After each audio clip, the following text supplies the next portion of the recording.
Alrighty, and welcome back, folks, to another Decatur Central High School matchup where today we got the Decatur Central Hawks versus the Perry Meridian Falcons. Feeling great here tonight on senior night. And tonight with me is a new co-host, if you will. Why don't you go ahead and introduce yourself? I'm Jackson Tetrick, graduated last year. Did a lot of this last year too, so I feel right at home, but it also feels great to be back. Do this again. Welcome back. Enjoy having you here, and Thank you. obviously taking the spot of Mr. Jason Schanzel, who is now going to be our in-arena host tonight. Ready for another good matchup of football. Obviously, this is the last one we're going to be broadcasting for the year, so feels good to be here. Hopefully ready to get a big win tonight. Yeah, it should be a fun one. Two mid-state conference rivals. Decatur Central coming off a big win last week against Greenwood. Perry Meridian looking to bounce back after that loss to Martinsville. Both teams are pretty well stacked. Records don't really show it well for Perry, but this is a solid football team, and we got a fun one tonight. Yeah, I couldn't agree more. And, it's not like Perry's a bad school at all. They're got an all-around great offense and a great defense. It's just the wins they're struggling with here, and they're looking here to get one before their last game of the season next week. And if you look at that same team with Perry, that's obviously a 2-5 record, but those 5 losses most of them been one possession, only one score games. So there's nothing to take granted tonight for the Hawks. It's a little cold, not used to this weather. Obviously, the last few weeks it's been hot, so we'll see if weather plays a factor in this. A little windy too, but I don't think that'll be a problem for Ashton Vogel after that 49-yarder last week. Not at all. And you can tell he's going to feel great tonight after coming off that school record field goal, helping us win the game last 2 weeks ago. And we're going to try to come out here and get another big win.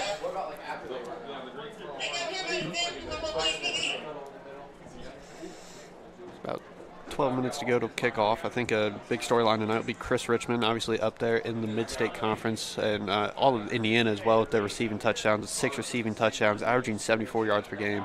And honestly, if I look at it tonight, I think the big thing is going to be for Bo Polson. Make sure you get Chris Richmond the ball. Obviously, he's your playmaker. But, you just got to keep giving him the ball. He's making the plays. But no, and I agree. You look at the stats from last week against Greenwood. Obviously, he was 2 weeks ago he was out and wasn't playing, and now they got him back, and they're ready for him to come back and bounce back off that injury and do big things here tonight.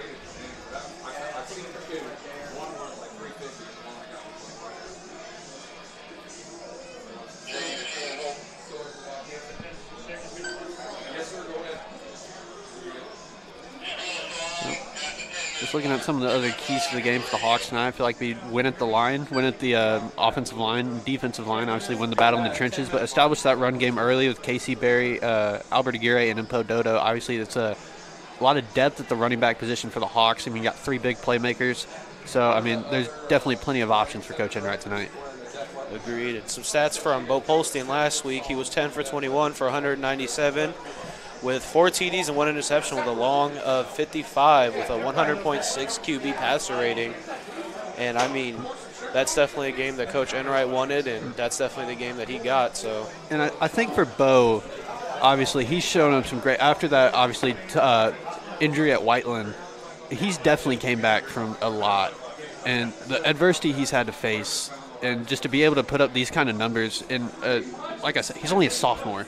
This kid's still got 2 more years, and he's already putting up some insane numbers. So this definitely, obviously looking at his junior and possible senior year, you could have a dark horse for Indiana Mr. Football if he keeps putting up these kind of numbers later in his high school career. Absolutely. And, you look at that game we played against Martinsville. He came back, not played a single minute in practice that week, and still almost won the game. So, he's definitely come through a lot and will continue to do so for these next 2 years that Decatur Central will have him. And I expect him to do good things when he leaves and goes to college too. So, yeah.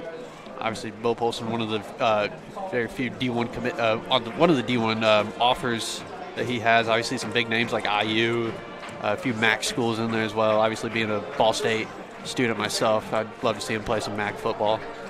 But it'll be fun to see him come to Schumann Stadium for a game. And little update from Coach Enright and Coach's Corner last week. Casey Berry, both rushed and received for 100 yards last week against Greenwood, and I'm pretty sure Coach Enright said that is the first time that has happened since Javon Tracy was here. So definitely a big night for him as well, and he'll be looking to score another touchdown here for his senior night. That Javon Tracy guy is pretty good at football, doing big things at Miami of Ohio. So, I mean, it's a good sign for the Hawks. They have playmakers, especially coming into the late into the season, getting ready to start sectionals. Obviously, you want to be playing your best football at the end of the year come tournament time, and I think Decatur's kind of catching their stride now. Obviously, a little bit of they had a good start, then a few losses here and there, but I think they've figured out their mojo, and they could look like a football team that can make a deep postseason run. Definitely, and I mean, you think they go in and beat Columbus North 18-14, then beat New Pal 43-42. Then they go on to lose their 2 games against Whiteland and Martinsville, go to Mooresville and beat them 27-21, and beat Plainfield 2 weeks ago 26-23, and last week obviously went to Greenwood, beat them 63-42. So they're on a 3-game winning streak here, looking tonight to make it 4. And hopefully next week, going into their game against Franklin Community, they will make that 5. And looking at those scores, I mean, obviously the Whiteland game, yes, it was a much larger deficit, but those are all 1-possession, 2-possession games. Again, like I talked about with Perry, that they're in these football games, and it's obviously got to come down to just the little simple things, like obviously in a few of the games, penalties.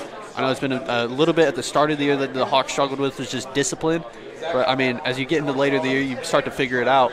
I mean, it was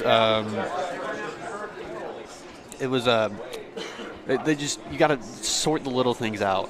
And it's what you want to do to be a good football team, and they definitely figured it out. So it should be fun tonight to watch this Hawks team and see what they can do. And we'd like to inform you viewers to head over to YouTube and search up DCHS Live for the senior night introductions that we captured at the beginning, right before the game starts. So if you'd like to see any of the senior night introductions, head over to youtube.com/DCHS Live.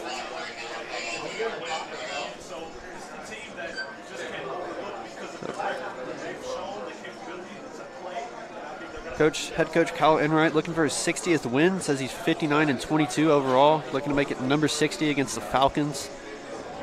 It's a little cold. I've been used to this. Nice 70-degree weather. It's a little chilly up here, but still good fall football weather.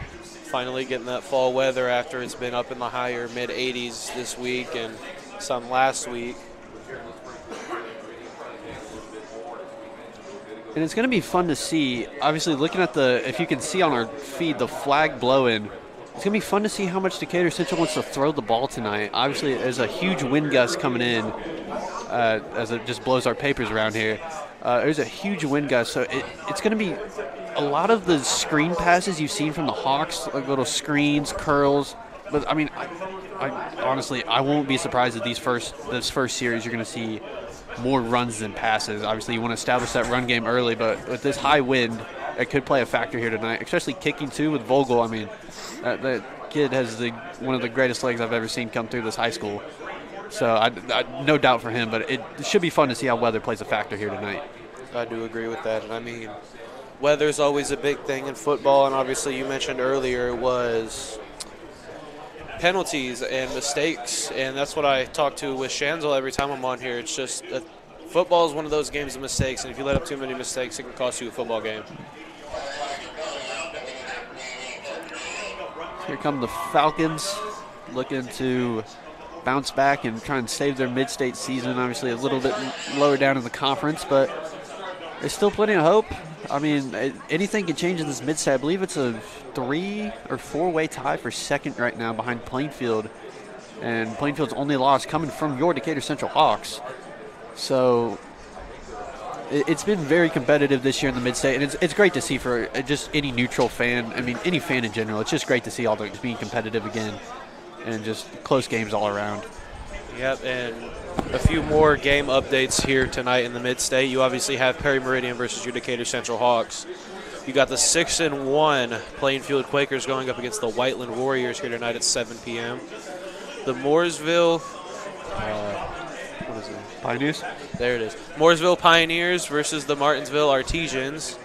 You got the Greenwood Woodmen versus the Franklin Community Cubs. So I mean, they're going to obviously all these guys looking to get wins here tonight, but we'll see who comes out on top. And that Plainfield-Whiteland game we'll have to keep an eye on throughout the night. That's two 5A powerhouses right there. Obviously, Whiteland state runner-ups last year.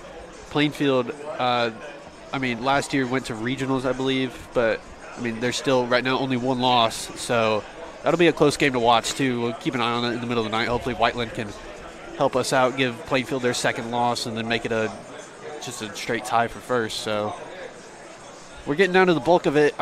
Each game, all the games matters, but when you get to here, it's you got to win every single one of them if you want that mid-state.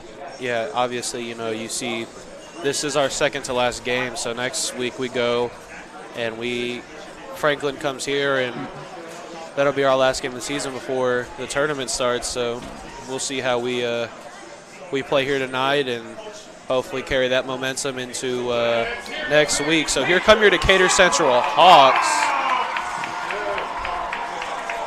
Obviously they're fired up. Michael Campbell running out with the flag here tonight, and they're looking to get themselves a big win here tonight and obviously send these seniors out with a bang tonight and next week because this is their last season. And that'll be a big thing tonight. See the seniors who can ball out on senior night. I remember calling the senior night game last year. Alec Lawson, I think it was his first touchdown catch of the year on his senior night.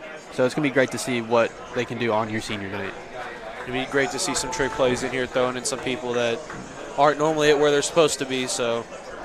And that was the nice thing, too, about the senior night last year is it was a comfortable win for Decatur, so you could just kind of throw players where you want, have some fun with it, and hopefully that's what they can do here tonight. But, this is a tough Perry team, so you can't take anything for granted.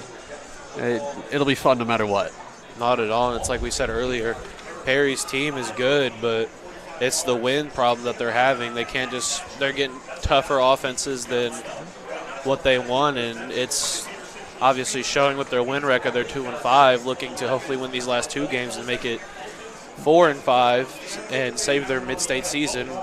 So we'll see what happens here tonight and the momentum going into next week's games. So, and a cool gesture, all the seniors captains for the night, as I think that'll ref cutting them off there.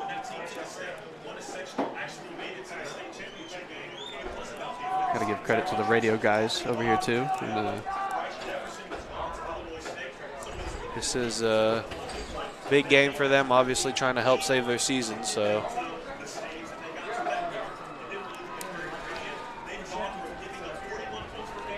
seeing how this, the wind looks to be at its side, so there's not really one side with or against the wind. You're just kind of playing against it, or just kind of playing with it here, with it blowing. And looking at the goalpost, you got the left and right side. It's just coming to meet right in the middle, so it's a nice crosswind, kind of cross breeze. It looks like Perry is gonna. Yep, Decatur Central deferred, so Perry will receive it at the south end zone.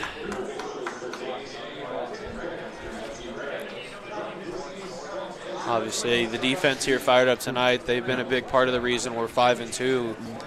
And that's going to be a fun thing to watch, too, is this defense. Obviously, got a lot of guys who play both sides of the ball. But I think the big key will be Braden LaFollette, too, leading tackler, I believe, for the Hawks right now. He's going to be fun to watch at the at safety. 2 interceptions as well, 7 tackles per game. Steve-O, as we like to call him, 9.9 tackles per game. And then Albert Aguirre, too. That's a big one. I was supposed to mention Albert Aguirre at linebacker. But so here comes the Perry Meridian special teams here to receive the ball. And obviously, Ashton Vogel out there, man. That kid's got a leg, and he's still got a whole nother year. So 12 minutes on the clock. Vogel ready to kick it away. Got a fun one here tonight. As bit of a full crowd here too for senior night. Student section, if you can hear them, getting loud. They're as ready for a big night of football as we are. So as Vogel will tee it up from the 40. Whistles go, and we're all set to go from DeVere Fair Stadium. It's a line drive, back of the end zone, touchback. So here comes the Perry Meridian offense, led by their quarterback, Alan Zapan, who has 8 touchdown passes of the year. And then obviously they got their tailback, who averages 30.8 yards a game and has 2 touchdowns this year. And then some of their big receivers, Ethan Neffel, excuse me if I'm saying that wrong, and Byron Hahn, who has 84.7 reception yards a game and 6 touchdowns on the year. So it'll be fun to see what they do here on 1st and 10. Their line consists of Bryson Richer, Garrett Egan, Wyatt Hudson, Gage Steimert, sorry if I say that wrong, and Jordan Dale. First play of the game, stuffed short. I believe that was Tristan Loon on the carry. Hard to see from here. The defense for your Decatur Central Hawks is Jalen Shanks, Javen Jones, MJ Campbell, Bryson Bonowit, Albert Aguirre, Steven Oyuteo, or Steve-O, Casimir Hicks, Braylon Morris, Brandon LaFollette, Elijah Trammell, and Michael Campbell. So Zupan on 2nd down and 10. Going to send a motion to fake the jet sweep. It's going to be a handoff. Got about 4 there on that carry. I believe that was number...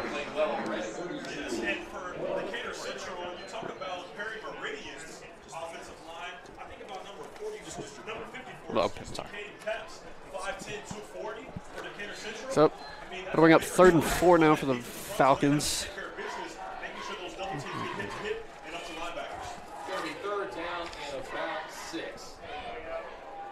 Oh, sorry, this is 3rd and 6. So 8 seconds left on the play clock. Got the double wideouts here to the bottom of your screen. Fan's going to look to throw. Pass is caught. Looks like he was just short of the first down. That was Byron Hahn. And they are going to move the chains. 1st down, Falcons. So obviously that is a pickup that they wanted to get there to keep their first drive alive, and that's what Byron Hahn was able to do for him there. And I'm ready to see this Decatur Central defense just eat tonight. And that's going to be the target to watch, Byron Hahn, too. On I believe that looked like Eric Amanafo on him, I believe, on coverage. Or Michael Campbell, I'm not sure. Kind of switch it up here. Setting up for another run here for the Falcons. Looks like they will hand it off, but it is stopped short. And he's going to be stuffed short. I believe that was Andy Warren on the run. And they were going to bring up a 2nd and 10. All I could see on that play was 35 Decatur Central Albert Aguirre. Coming into this game, So some stats here from your Decatur Central's defense. Jalen Shanks has 4 sacks and 4.7 tackles a game, while Javen Jones has 3.3 tackles per game. MJ Campbell, 3 sacks on the year with 5.6 tackles a game. Bryson Bonowit, 4 sacks, 1 blocked field goal, and 4.6 tackles a game. This will be another handoff to Warren. Warren trying to find something. He's going to be stopped about the 33, 34. And that'll bring up 3rd down. And here's a big one. The man who plays both sides of the ball, Albert Aguirre, 12.9 tackles a game.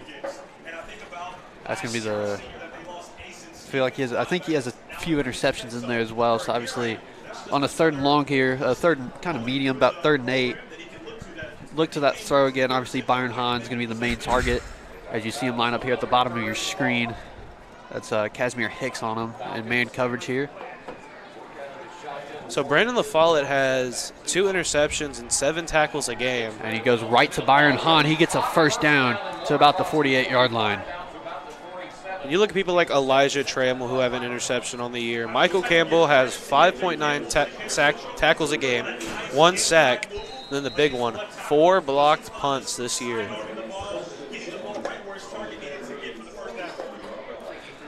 Byron Hahn, the leading receiver, 6 touchdowns on the year, averaging 84 yards per game. Goes back to get that 1st down. It'll be a 1st and 10 from the 47 for the Falcons. Setting up for that kind of halfback dive again. Same formation. It's going to be a handoff to Warren. Warren will get across the 50 And he'll get to about the 45, 44. I'll bring up second down. Is you get more people in the box. So as soon as you get past a certain level of the defense, you only have a couple people to beat. So I know for Warren, he got tackled on that one, but A great job by the Perry line of scrimmage, creating that hole, getting him close to the first down, bring up just short. Obviously, you kind of see the game plan he's got here. You kind of see him set up that same run as you can sort of see it here again, like kind of I formation a little bit. I know some coaches like to script their plays. Obviously, doing the same here. It's going to be a play action, and he is going to get stuffed. That's MJ Campbell on the sack, adding something to his stats here tonight. And obviously, he's a senior, so that's add one sack to him for the night. And I feel like that will definitely not be his last. No, that was a great read by Campbell as well. And I mean, obviously you set up for that run, so I mean, obviously Decatur Central, you're just going to kind of box in a little bit and just kind of prepare for it. And then when you get that play action, just the line wasn't ready for it. And not at all. And I mean, you were just talking about it before that play. I was going to say it can be a little scary throwing on winds like this, and because the ball takes it where the wind's going. So if you make the wrong play or the wrong read, that ball could be easily picked off and taken the other way. So that's 3rd and 11. Zupan's going to roll to his right. And he's going to try and get that to Hahn. Going to be out of bounds. And Decatur Central will get a stop. Meridian will punt. And that's been I don't think Zupan has targeted anyone else. I feel like it's only been Byron Hahn. And the only two passes, as you talked about the wind, one was that little slant that got the first down, and then that kind of outside screen a little bit that got Hahn his 2 receptions so far. So Zupan will get ready to punt this one away. I believe that is, I want to say that's Braden LaFollette back there to return. You would be correct. That is Brandon LaFollette. Pretty good punt. It's going to take a nice little bit of a good bounce. Be out about the 23-yard line. That's where Bill Polson and company will take over. So obviously here comes the Decatur Central offense and Bo Polston. And I mean, you think about it, this season, Bo Polston's been playing great football. 6'2", 180 pounds, so good-sized quarterback. He has a 145.4 pass yards per game with 36.3 rush yards. He has 11 passing TDs and 3 rushing TDs. Now, the big stat line that obviously he doesn't want to see on his stats is 4 fumbles on the year so far. And he's still young, trying to work it out. As here's Casey Berry. He's going to lose that. Ball's out. Perry Meridian falls on it. And as you just talked about the fumbles with Poe, Casey Berry fumbles at his own, and Perry Meridian will take over in perfect field position on the Decatur Central 21.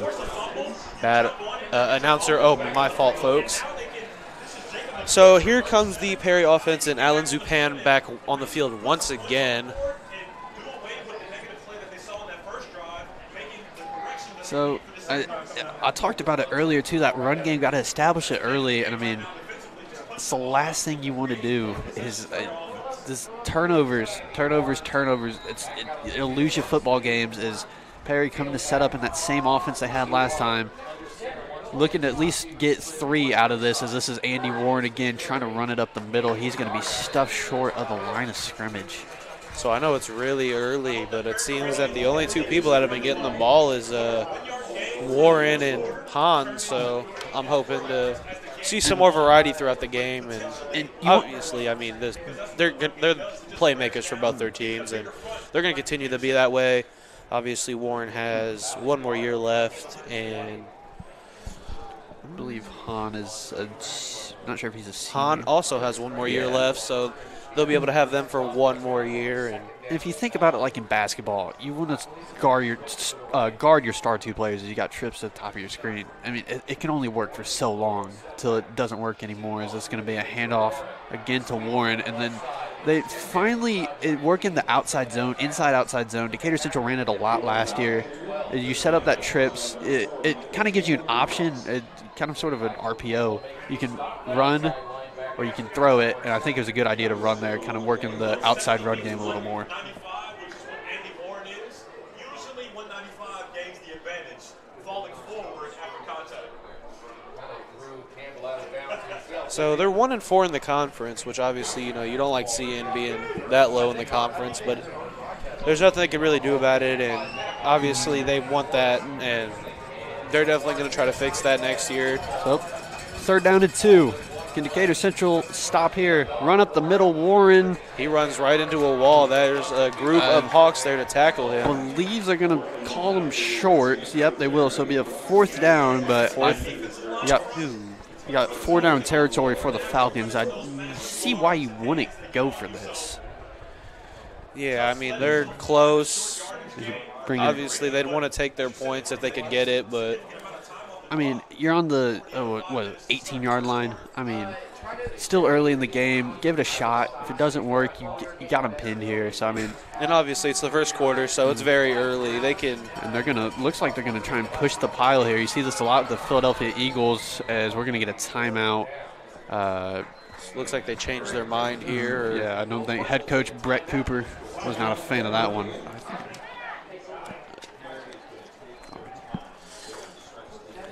So he'll talk it over with his guys. Decatur Central and Kyle Enright will talk it over there. And it's been a lot of running, a lot of run for the Falcons. Only 3 pass attempts. 2 of them were completed. But Andy Warren, I wouldn't be surprised if he has 40 touches by the end of this game with how they're feeding him. I mean, I agree. And I mean, you go back to week 2 when Decatur Central played New Pal. I mean, Grayson Thomas, obviously, he's doing great things down there. I'm pretty sure he has 1,200 yards on the year with 15 touchdowns. He got the ball a lot that game, and he was their primary main guy. And obviously now they're out there. They're 5-2, just like the Decatur Central Hawks, and they're enjoying themselves. And Grayson's having him a good year. So, it's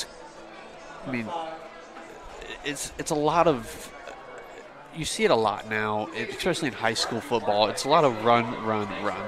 And if you enjoy the game, you obviously want to see the pass play. But it's also good to see let the big dogs eat up front and win the battle in the trenches. As here we go on the big 4th down. Van's going to QB. No, didn't set up. And he's going to be sacked. Here comes the sack. That was number 6. That was Eric Amonfo getting in there for the sack, and he's enjoying himself. That's 2 big sacks the Decatur Central Hawks needed. I believe that might have been I think that was Campbell, number 5. I'm not sure. The jersey was a little torn It may have been. I'm not Apologies sure. if it was not. But it looked like number 6, so maybe it wasn't. Apologize to you folks. But so here comes the Decatur Central offense, and Bill Polston obviously wanting to erase that fumble on their first play of their first drive. So, and the defense doing its job, bend but don't break. So you can let up those 4 downs, but obviously you got that stop there. Let's see if they can establish the run game again here, as it's going to be a handoff.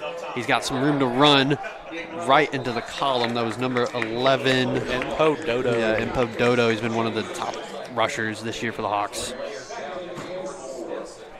And obviously, people like Chris Richmond and Casey Berry will run the ball just as much as anybody else will, and it works. So, give you a quick little update for the New Pal State Newcastle game. New Pal up 7-0. So, I mean, obviously going to give you guys live updates and keep track of the score for the Mid-State Conference games here tonight. There's a nice column right in our view here, but it'll bring up a 2nd and 4 for the Hawks. They're going to play action here. Polson, he's going to take a shot downfield for Barry. Incomplete, man. Casey Barry has 30.6 receiving yards on the year. 4 total touchdowns, 2 of them receiving. It's kind of like that wide back you kind of see in the NFL too. Colts kind of use him with Naeem Hines. He can play kind of both. He can run the ball, but he can catch if he needs to. But I think the main guy you want to target here is Chris Richmond. Can't see him at the bottom of your screen, but on this 3rd and 4. And Casey Berry, a pitch to, I believe that was Aguirre, or 35 Aguirre. And I mean, you look at people like Casey Berry who runs and catches the ball. I mean, he averages 30.6 yards a game receiving wise, it's 41.6, but obviously the big person here is Enpo Dodo, who averages 95.4 rush yards a game, which is definitely something you want to see from your running back / receiver. They're going to set up on the 35. New set of downs for the Hawks. Casey Berry in motion. They hand the ball off to Albert Aguirre, who runs up the middle and is tackled at about the 40-yard line. So, in that run game, you kind of talked about it earlier. You got to establish that run game. They're kind of doing it well here. Obviously, a few first downs. I mean, you want to use all your running backs too. As you can kind of see it. They kind of option it out with Dodo and Aguirre and Berry as well too. They just you can kind of hand it off to whoever. It's a nice formation that Enright likes to run here, but as you can kind of see here, Pharrell Carter at the top of your screen too. He's been Enpo Dodo in motion, hands back off to Enpo, who cuts back. Dodo Has a hole. He hurdles a man and is stopped at about the 50-yard line. So they're moving the chains down there, and that brings up a 1st and 10 for the Decatur Central Hawks. And so it's like I said, those 95.5 yards a game from Enpo is definitely plays a factor. And then not even that, you look at the receiving from Enpo. He can be a good receiver just as much as he can be a good running back. So it's going to be fun to watch Enpo Dodo as only a junior, so he's still got one more year. He's grown into be a great player as he got another 1st and 10 for the Hawks. This is Polston. He's going to hand off again to Dodo. Dodo's got room to run. He'll get about 5 on that one. And not even to discredit the receivers. Chris Richmond, 74 yards a game receiving-wise, and Pharrell Carter, 32.6. So, we talk about Enpo Dodo. He's got, 69 carries for 668 yards with an average of 9.7. So, and receiving-wise, he has 9 receptions for 110 yards with an average of 12 with 2 TDs. So. Given to Berry. Berry's going to be stuffed short back to the line of scrimmage. May have lost a yard. So a big 3rd down and a kind of decision here for the Hawks. They've ran it most of this drive. Took one shot with Berry. Now Enright's got to look into his playbook here on a 3rd medium.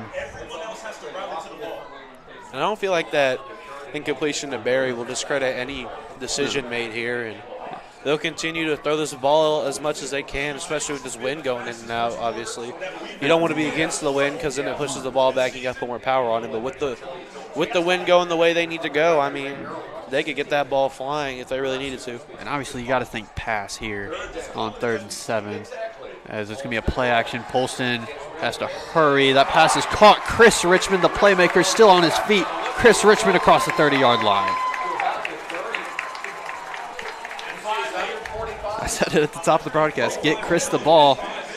Get him the ball. He's that playmaker you talked about that we needed him to be. And obviously, Polston throwing that out of the sack, and those are one of the harder passes to make. So credit to him and Richmond. They played just as well together as you see anybody else. So Albert Aguirre in the backfield with Polston under center. It's going to be another one of those halfback toss. Aguirre, nice miss. Just gets about 2 or 3 2nd down. About the 20, maybe the 20, got up to about the 27-yard line. So that play will end your 1st quarter. Score 0-0 going into the 2nd. So it's been a lot of defense so far in this 1st quarter. I don't want to discredit any offense, but it feels like this entire game's just been defense so far.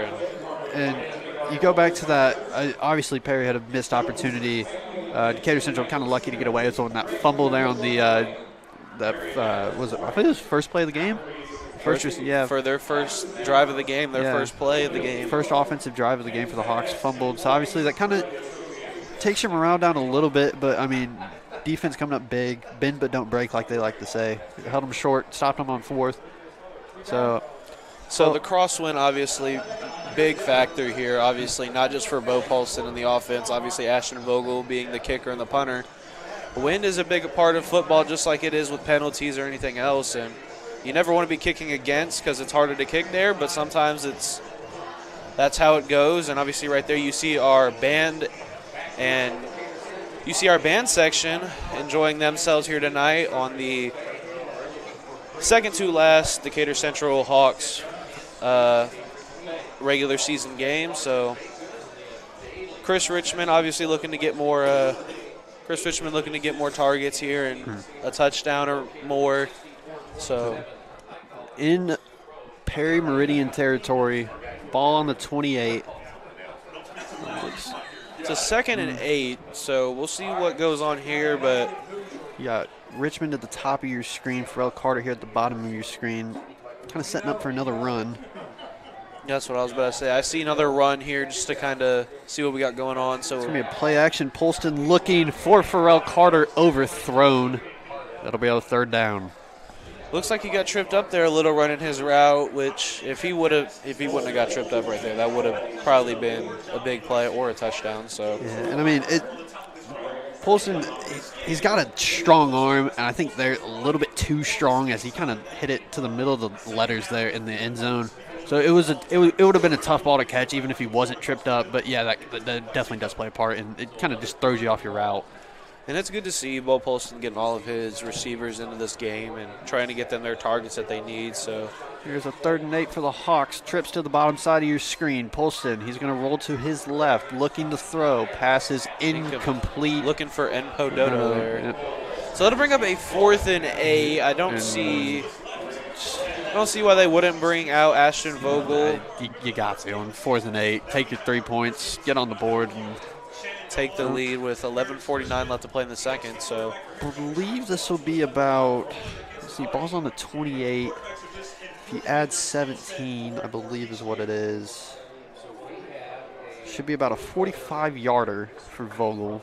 A little bit into the wind. Hit one from 49 a couple weeks ago.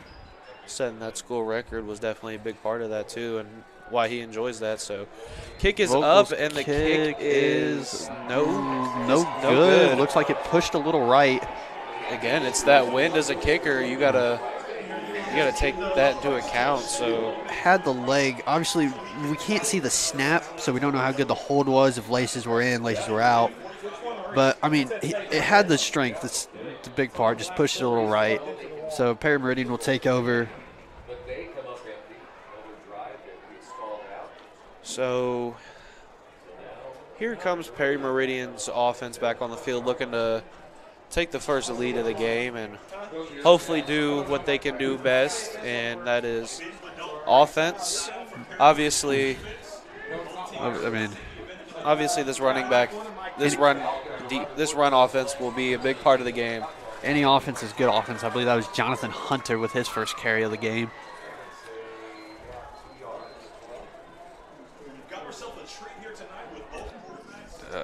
So a second and 8. I believe Andy Warren for the Falcons is out right now. Not sure what is up with him, but I mean, can't discredit Jonathan Hunter too. It's going to be a play action from Zupan. He's going to kind of just throw one up there, looking for Hunter. Kind of just a Hail Mary kind of desperation throw, and almost worked in his favor. So it'll be a 3rd and 8. That receiver was there, and he was going to try to attempt for that ball, but could not get that in. Brings up a 3rd and 8. Gotcha. Ball on the 22.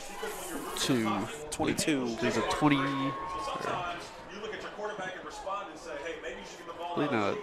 So 22, 10:58 left to go in this second quarter. All locked in 0-0. Big 3rd down for the Falcons. As it's going to be a play action. Zupan's going to roll to his right. Pass is caught, and he's going to be hit hard. Braden LaFollette on the tackle. And that was number 12, Jalen Young, on the reception. Young with his first reception of the night. But he is stopped short. Decatur Central defense stands tall again.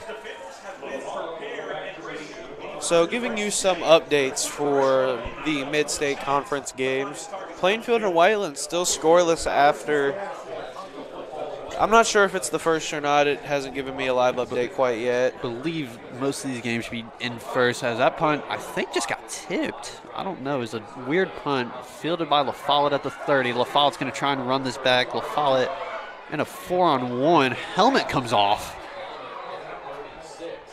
But so the Mooresville-Martinsville game, 6-0 with the Mooresville Pioneers leading. Greenwood and Franklin Community. Franklin leads 7-0 in the second quarter with 11 minutes to go. Mid-State's been competitive this year. It's been fun to see. I mean, obviously those games still early, but I mean anything can happen. A lot of shootouts this year, especially last week with Greenwood, Decatur Central. 63 points. I mean, just may as well have the defenses take a day off and just play an offense practice. So I don't know if you've seen, but you want to give me your insights on Greenwood's new field?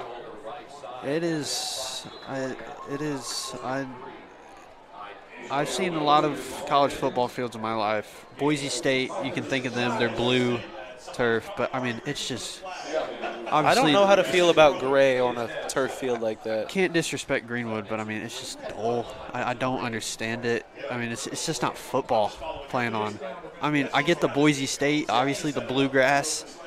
I mean, that makes sense, but just the gray and it's just not. It just doesn't add up. But I mean, hey, to each their own. I mean, I can't hate on anything. It's a quarterback run with Polston. Polston makes a man miss, kind of leans his head down. Got to be careful there. I mean, see it in the NFL, kind of concussions, kind of Anthony Richardson too. But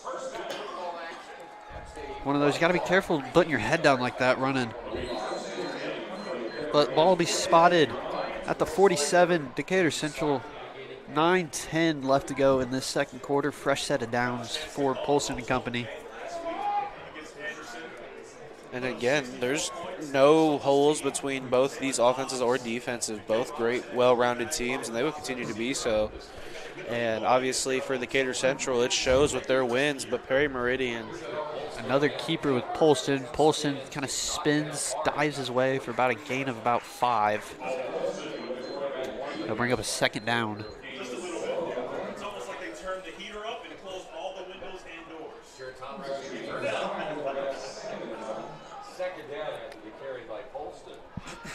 So the ball sitting here at about the 44, 43 maybe.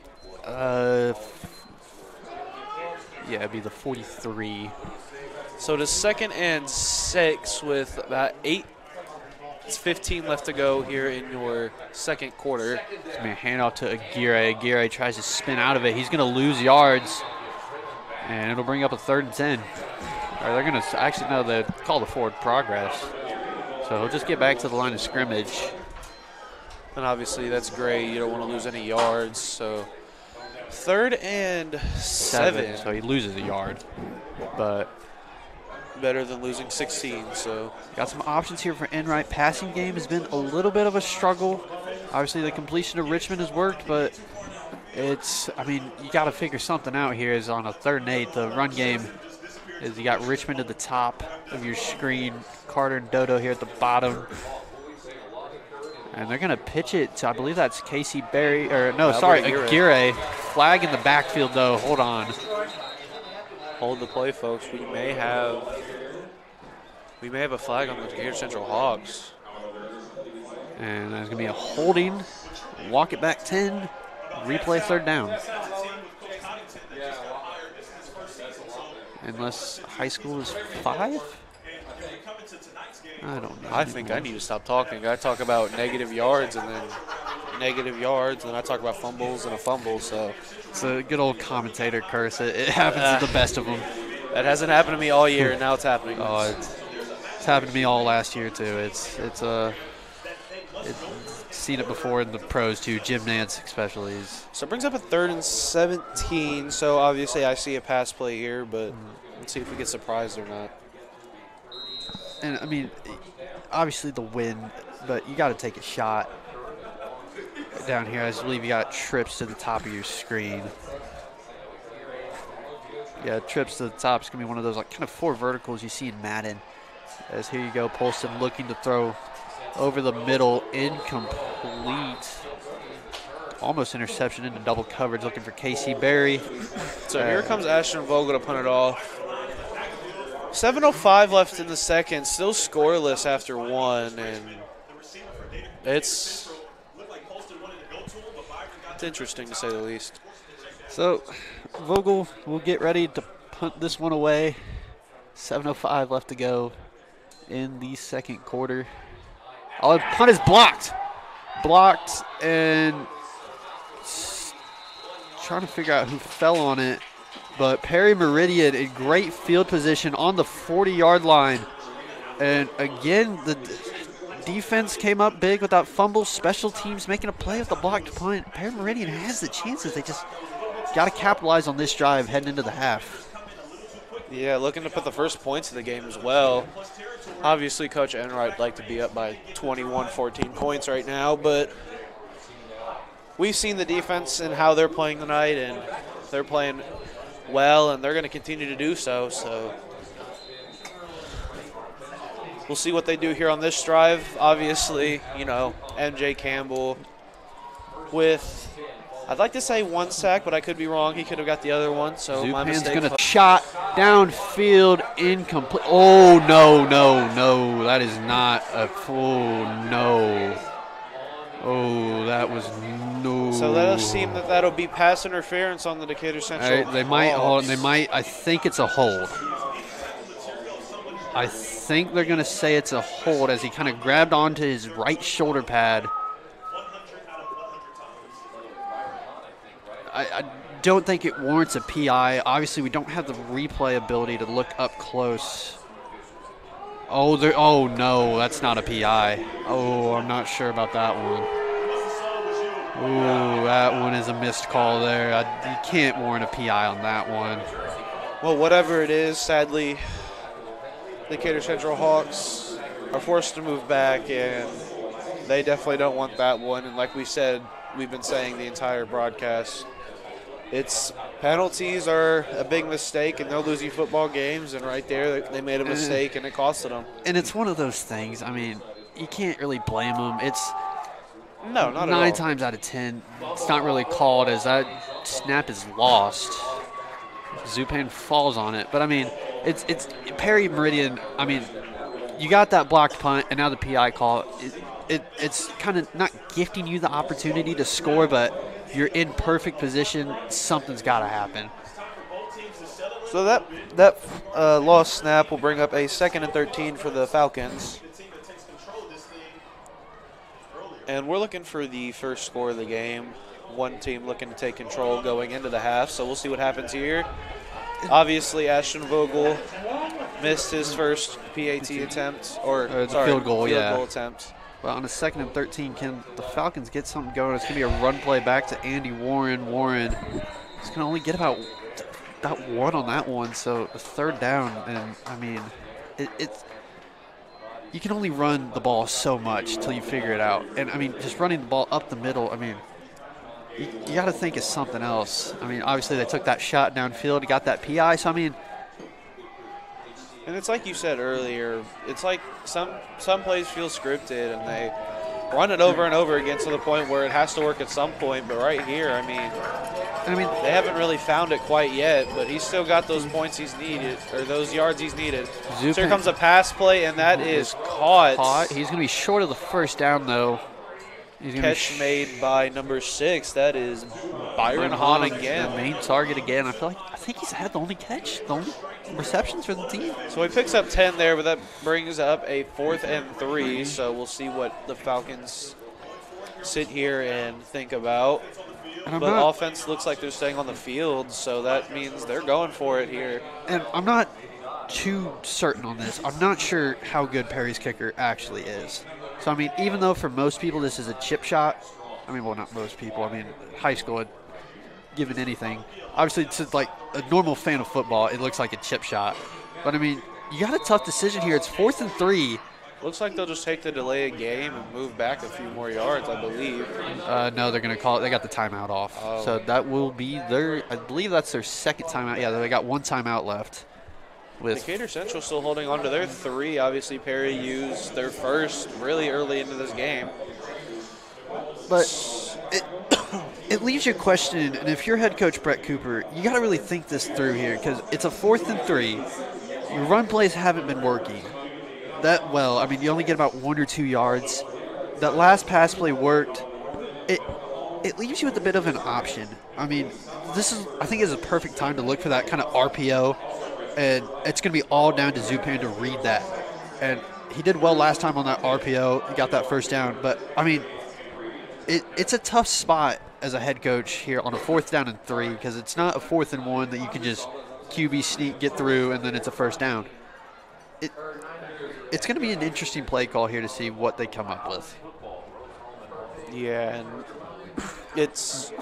you've had your pass plays work to an extent, and the run game's been stuffed most of the time. Obviously, a few bigger plays that they needed. So it looks like offense is going to stay out there. And I'd love to see Ethan Neffel. I feel like he's just going to kind of run maybe a little curl, maybe a slant across, kind of figure out something as you got 2 on each side. As he's going to be stuffed short.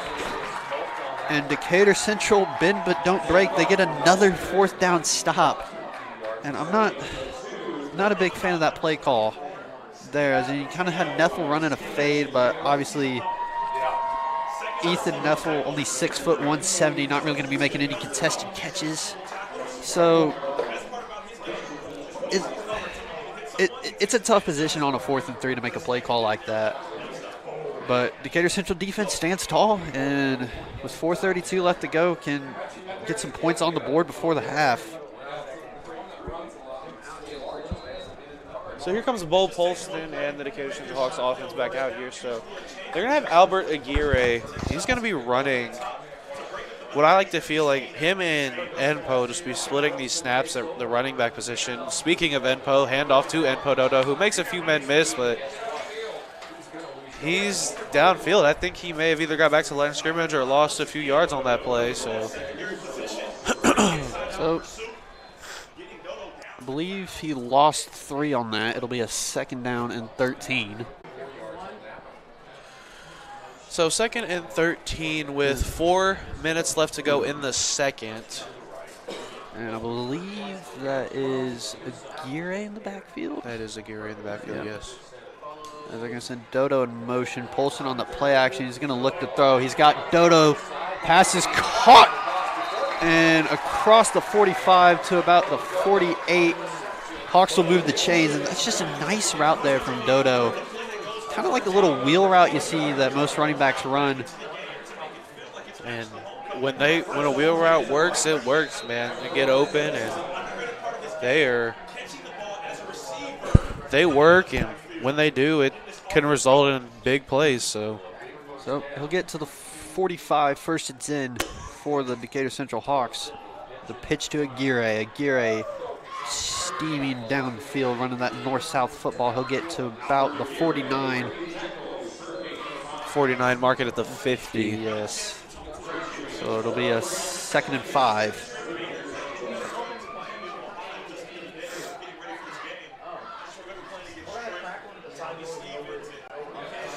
So obviously, it's like I said, the run game is going to be big in this because of wind playing a factor. Throwing the ball can be risky. Polson's going to throw it, though.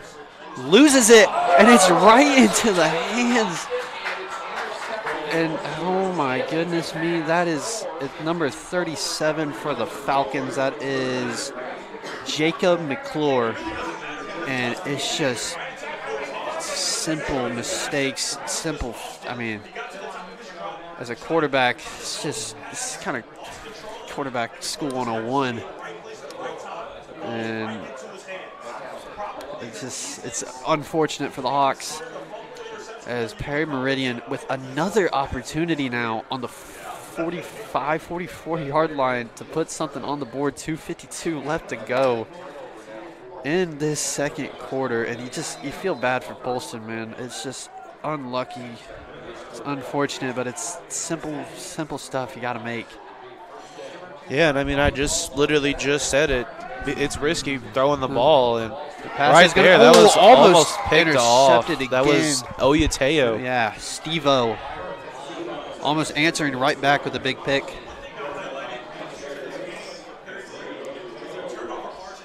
And I mean, you just got to love the fact that this defense has stepped up and done what they needed to do tonight. So, And you've seen it happen before. Defense can only do so much.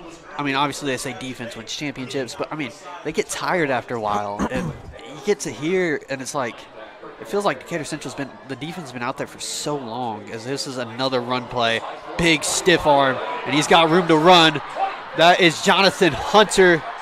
Cribs it to the house. Perry Meridian strike first. Perry Meridian putting up points before the half, and that's what they love to see. And he's just been crazy for them today. And it's that outside zone that worked last time on that kind of RPO with Warren. It was Jonathan Hunter this time on that outside zone. It threw a big stiff arm too. Wide receiver blocking to Ethan Neffel, as this is a fun setup here for the PAT. Kind of throw something off here. And once again, we'd like to remind you, if you wanted to see these senior night introductions, go to youtube.com or open up the YouTube app on your phone and search DTHS Live for those introductions. And that kick barely got it through, but it is through. Perry Meridian put up 7 first, as there's 2:38 left to play in this second. So Decatur will get the ball back, looking to bounce back and answer those 7 points. So you got 2:38, all 3 timeouts. So plenty of time. If you can at least go down, you get the ball back to start the second half. If you can at least go down, throw up 3 points, and walk out down 4, you'll take it. But You never know with Coach Enright. So the Polston mistake, that one Bo Polston turnover led to that Jonathan Hunter. I believe that was almost a 35, 40-yard touchdown. Or it was a long run. That was no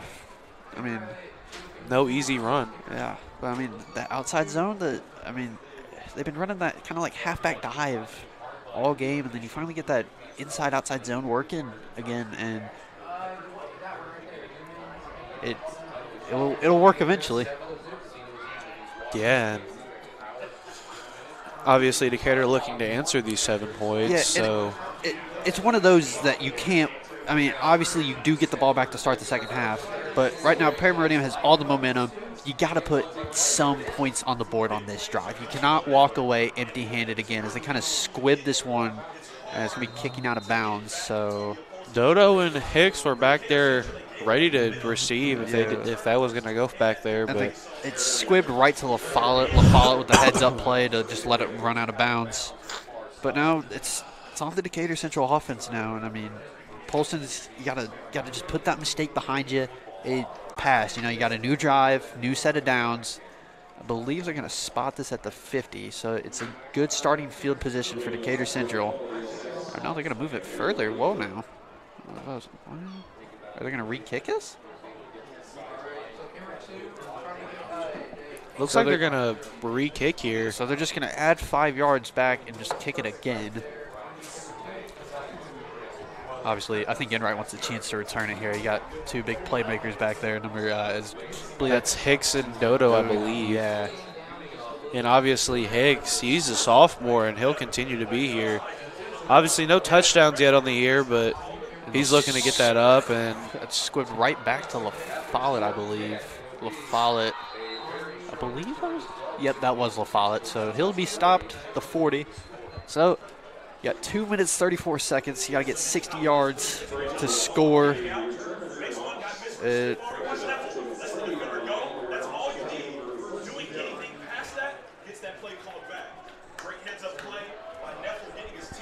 So from the 40 Polston Company offense, got to get something going. It's just been not slow, but they've had big plays. It's just some mistakes. See if Polston can put that one behind them and at least get some points on the board for Decatur Central. It'll be a 1st and 10. Hand off to Dodo. And Dodo's got room to run. And Dodo across midfield. Got a blocker. And the ball is out. And it goes right back to Perry Meridian. And I just said it. The mistakes. You got to hold on to the football. It's ball security. You can't get it. I mean, you just had a big play, a 15-yard, almost 20-yard run, and you lose the football. It's just simple, guys. You can't. It's just the worst feeling in the world as a coach when the play works. I can't say much because I'm not a coach, but I mean, if you're coaching right, you just gotta. It's frustrating to get a big game like that. As we got a flag down, I believe it's going to be a sideline warning. For Perry after that celebration, coaches were almost at the numbers while the play was still going on.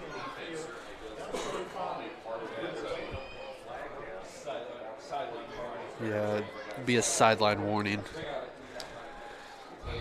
And that's basically an unsportsmanlike conduct. And I think it's a warning, and then the second warning will be an unsportsmanlike, if I'm not mistaken.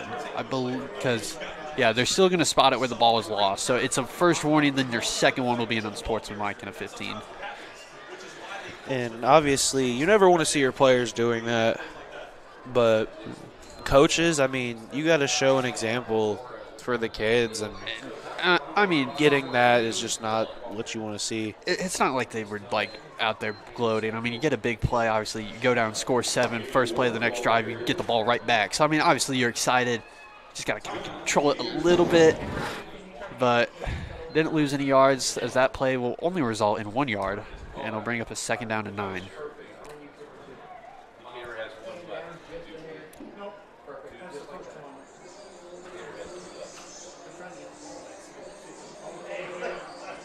So it's going to be fun to see how this Decatur Central team comes out in the second half. Obviously, still 2:20 left to go. Still got a tall order for the defense. But I talked about it. The defense is tired. I mean, you go out there, give up 7, then first play offense gives the ball right back to them. The defense hasn't had a break. And, I mean, you see it a lot in college and NFL. The defenses, when that offense, if we had the stats to look at Perry's time of possession, I mean, I don't think Decatur Central's held the ball for more than 2 minutes this whole quarter.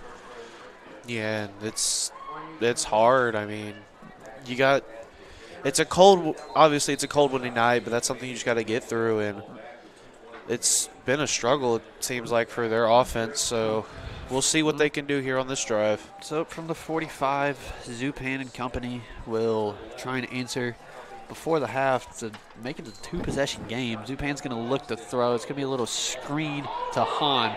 Han's got room to run across midfield. Tackled by Gire, I believe.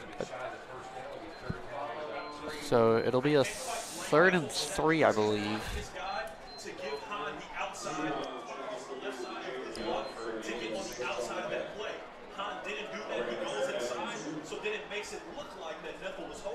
So it'll be a 3rd and 2 from the 49.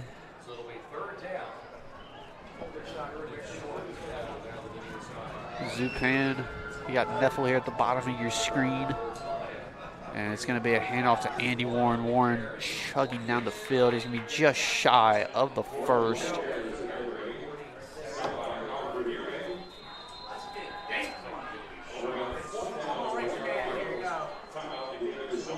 So timeout by the Decatur Central Hawks. So Enright will use his first timeout. Obviously, you're going to want to go for this on the 4th down. So you're going to try and get the stop. You get the ball back at around midfield. And obviously, last drive, you're thinking touchdown. I mean, with a minute 27, there's only 1 timeout left for the Hawks. This right, you're just kind of thinking field goal, get some points on the board, and go into half down 4, and you get the ball back. But very cold and windy night. And it's obviously got to think it's got to play a toll on this game just as much as anything else. It's taking a toll on me because this window right in front of me is open and the wind is blowing right into us. So thinking you're being in the press box, it's a little warm, but it is very chilly up there. Got windows open. And guys, I mean, it is. Every other window is closed, I think, besides the one right in front of us. We'll have to talk to Jason Chancel about that one at halftime. But big fourth down. Can Decatur Central come up with a stop? That same I formation here. They've been running all game. So let's see if this will work in it. Harry Meridian will take a timeout and think this over.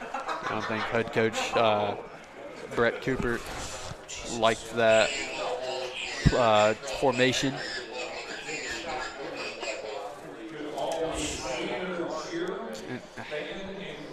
You got to close some of these windows, man. They got papers blowing everywhere and stuff like that. So It is freezing.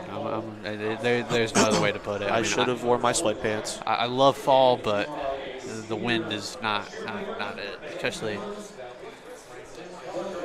This is also one of those seasons where people tend to get very sick and cold weathers. But I mean, when you think fall, you think football. So I mean, you can't complain. Yeah. Obviously, I'd rather be a little chilly watching football than sweating and 90-degree weather watching it out here. But so it's gonna be fun to see what kind of play call. I think they're looking to punt this one. It would seem like it. It seems like what they ran last time they punted. So yeah, they're gonna throw a foul back there. And it's going to be a fake. And trying to get the edge. He does get it. He gets it. So. But wait. There is a flag down. And I believe that one looked like it should have been on Perry. That was Andy Warren on the fake snap, though. So we'll see what happens. I thought it in my head that they were going to fake it. I mean, on a 4th and 1. Yep. Holding on the offense. So that'll bring that back to about a 4th and believe, what is it, 6? Yeah, so this is one now where you punt it away. And obviously on that 4th and 1, I mean, it's a smart play call. It worked, obviously. Obviously, you didn't get that holding. But now this is one where you just got to punt it and just see if your defense can stand tall. Defense hasn't really been tested much. I mean, they've done their job. I mean, the fumble and then the interception that kind of just fell right into the hands, just right place, right time. So there goes the punt. They'll fall it back there to receive, and he'll just let that go out of. Oh no, that's in play still. Lovely bounce. Oh my goodness me! It's about the 12-yard or no, sorry, the 17-yard line. So a minute 10, one timeout. I feel like you're just thinking 3. Get your 4. Get 3 points and get out of here. Yeah, obviously, they just want the points before getting out of here. And it's gonna be fun to see the adjustments that are made at the start of the second half. Obviously, see if I would like to see him take a shot here, at least one play. Just take a shot downfield. I mean, you got Chris Richmond, who his 40 times insane. I think he's almost a 4.4 in high school. So you got one of the fastest guys in the state of Indiana as a wide receiver. But they're going to give it another run, and he's going to be just tripped up, stopped short. There's Casey Berry on the run. And, I mean, obviously, yeah, the wind's playing a factor, but you can't run the ball every play. You got to take a shot. Yeah, so there's 48 seconds left to play. I wouldn't be surprised if they try to take a shot down here and then call this timeout, but never know with Coach Enright. Send Dodo to the left. It's going to be a keeper for Polston. Polston on that little QB option. And again, nothing. So it's going to, I think, you just get back to 3rd and 11. And now you got to take a passing option here. So another quick update on the mid-state conference games. 8-7, the Plainfield Quakers do lead the Whiteland Warriors. And I believe, yep, they're going to run this clock out. So Perry Meridian heads into the half, up 7. Decatur Central, a lot of work to be done. Still a one-possession game, but there's still work. We will see you folks after the halftime break.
next senior, Maria Bland, is escorted by her parents, Mary and Chris Bland.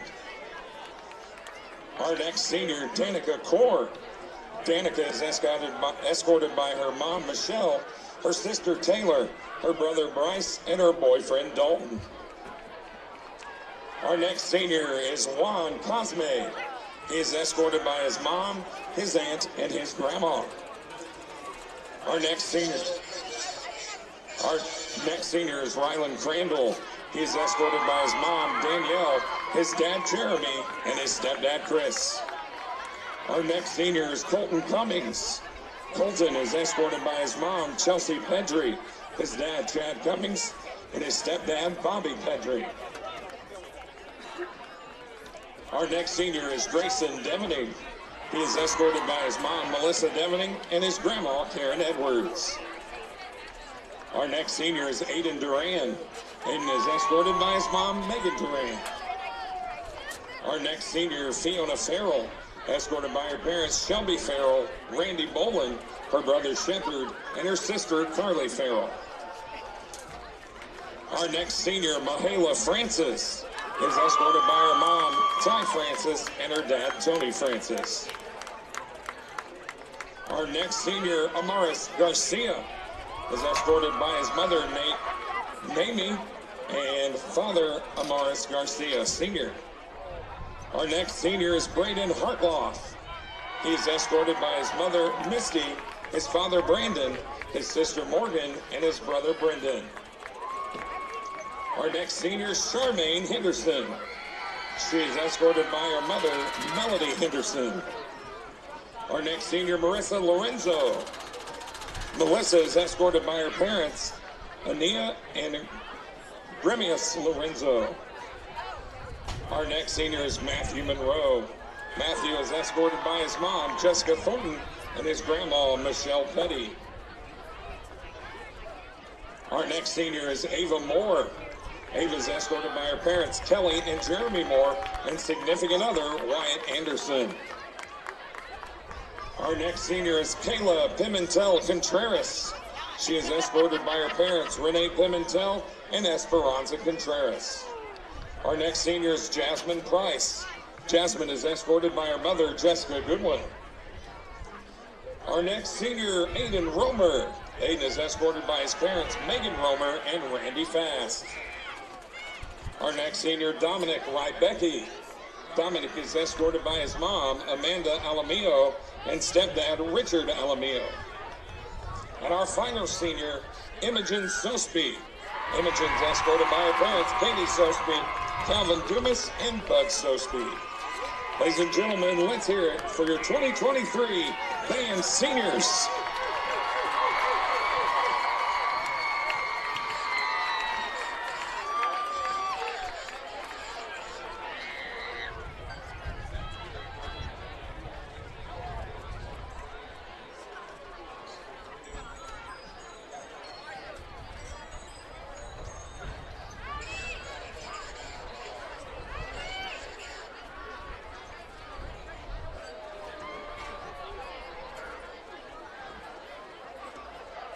Fans, good evening and welcome once again to the 2023 Decatur Central Fall Cheer and Cross Country portion of our senior night. On behalf of the Decatur Central Athletic Department and Decatur Central Fall Cheer and Cross Country programs, we would like to thank our 2023 Fall Cheer and Cross Country seniors and their families. These athletes have shown commitment and dedication to our school and our programs over the last 4 years. That's very much appreciated. We are Decatur proud to have them as leaders of our Hawks athletic family. Our first senior cheerleader is Miss Mia Carmichael. She is escorted by her dad, Adam, her brother Maxwell, and her sisters Madeline and Brea. Our next senior, Miss Briley Enright.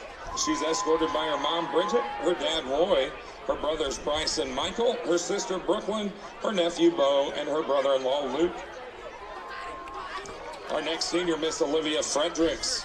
Olivia is escorted by Sarah Fredericks, Ben Fredericks, Seven Fredericks, Nevaeh Grable, and Landon Grable. Our next senior is Apple Gammon. Apple is escorted by Sarah Gibson and her friends. Our next senior is Jenna Jackson. Jenna is escorted by her mom, Penny, her dad, Jermel, her stepmom, Sherry, and her stepdad, DJ. Our next senior is Julia Marcello. She's escorted by Terry and Chad Williams and Madison Oliver Prieto. Our next senior is Taylor Mays. Taylor's escorted by her Aunt Sheena, Uncle Travis, Cousin Brooklyn, Sister Danielle, and Nephew Contrell. Our final cheer senior is Kira Russell. Kira is escorted by her parents, Malia and Kyle Russell, her siblings Hazel, Scarlett, Stella, Julian, and Jaden, and her grandparents Claudia and Vic. Next up are our girls cross-country seniors. Our first cross-country senior is Alejandra Hernandez.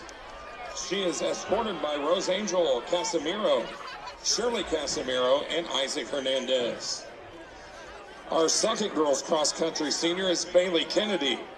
Bailey's escorted by her mom, Julie, her dad, Michael, her siblings, Derek, Reagan, and Demi, and her nieces and nephews. And our final group is our boys cross-country seniors. Our first boys cross-country senior is Ryan Arnold. Ryan's escorted by his mom, Amanda, his dad, Charles, and his sister, Cameron. Our next boys cross-country senior is Samuel Cooper. He's escorted by Amy Cooper, Daniel Cooper, Molly Cooper, and Ashley Cooper. Our next senior is Don Papa Fall. He's escorted by his Aunt Jackie and his little cousin, Alexandria. Our next senior is Michael Helton. Michael's escorted by his mom, Karen Burrows, his dad, Ben Burrows, and siblings, Aaron, Isaiah, and Julie. Our next senior is Tabani Mudu Gambera. Tabani's escorted by Bo Mudu Gambera, Tabby Mudu Gambera, and Matthew Mudu Gambera. And our final senior tonight is Cale Webb. Cale is escorted by his mom, Ashley, his dad, Brian, and his siblings, Brianna and Michael. Ladies and gentlemen, let's give another round of applause for our 2023 Fall Cheer and Cross Country Seniors.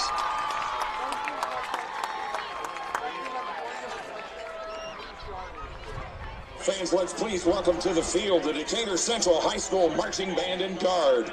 This evening, the band will perform a portion of their fall competitive show titled Fractured Brilliance. Musical selections will include Flight of Paradise, Church Windows, Simple Song, and Just You Joy of Man's Desiring. Drum majors Braden Hartloff, Nick Houston, and Desiree Rojas. The field is yours for the halftime performance.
The Decatur Central High School Marching Band and Guard is under the direction of Adam Bess and Chris Halstead.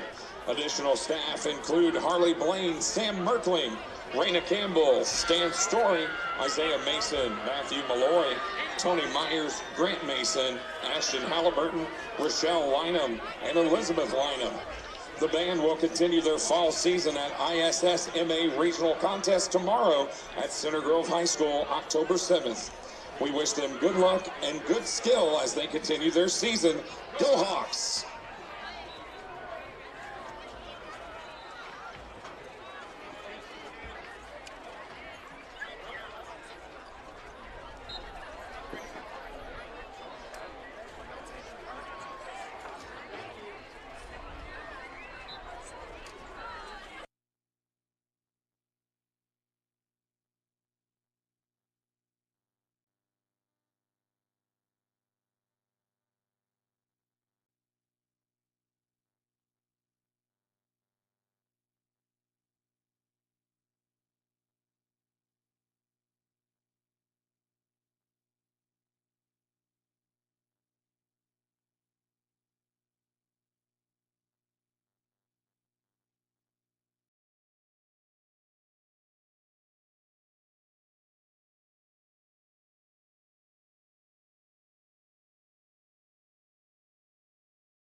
And welcome back, Decatur Central. Ready for the second half of this football game between the Perry Meridian Falcons and the Decatur Central Hawks. The Falcons lead 7-0 coming out of the halftime break. Decatur Central will receive the ball in the second half, looking to score their first points of the game. And it wasn't a bad first half from the Hawks. They showed some life. They showed that they can run the ball. They showed that they can pass it too. It's just simple mistakes that can cost you football games. Obviously, that kind of lost fumble. I don't know if we'd call that a fumble or an interception that Bo Polson had. And then the play right after, the second offensive drive, the Dodo lost too. It's just the little things that you got to fix up. And I think that might have been the first thing Enright said at the start of that in the locker room is ball security. You just hold on to the football. I mean, just two hands, hold on to it. It's all you got to do is pulse. As you can see that the speed. Vogel just lined that kick through the uprights. Oh my goodness! And we've been talking about it all broadcast. It's that game of mistakes that we talk about, and anyone will preach to you in a high school football that you need to hold on to that ball and not make a mistake, or it'll cost you a game or even some big points. And obviously Decatur Central, a few mistakes leading up to this point, which has costed in Perry taking the lead. So, yep. So it's going to be fun to see the second half, the adjustments that both coaches made to their teams.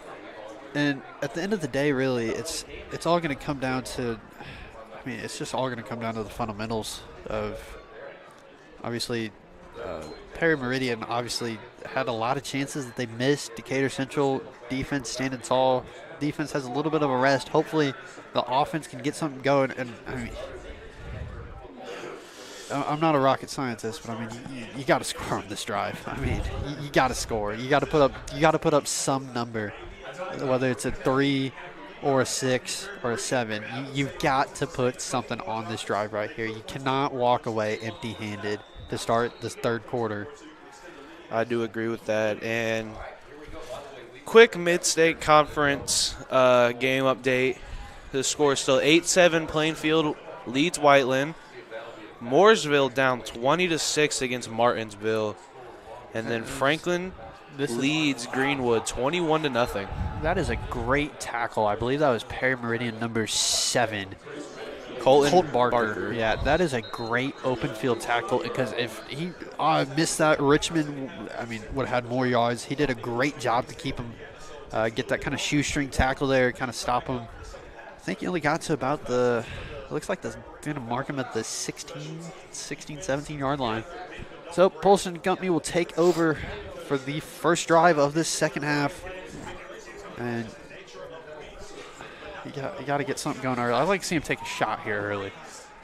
as Alguera goes to line up in the backfield. Yeah, and obviously, they're still looking to see some more running here between Enpo and Casey Berry and Albert Aguirre. There's that. As Enpo hits a little hole there, or sorry, is that Enpo? That is indeed Enpo. So he hits a little hole there, picks up about 5, leads the second and 5, and on the offensive side for Perry Meridian, obviously looking for Andy Warren to get more touches and get him into the end zone. Obviously, Jonathan Hunter had himself a touchdown right before the half with about 2 minutes left to go in the second. So that put Perry Meridian up 7-0 leading into half. So we got a 2nd and 5. About 11:17 to go. It's going to be a handoff to Berry. Berry, he's got room to run. Casey Berry with an opening. Casey Berry across the 40, tripped up. Big tackle there. I believe that is sitting down. As there goes the stream. Hey, Phil.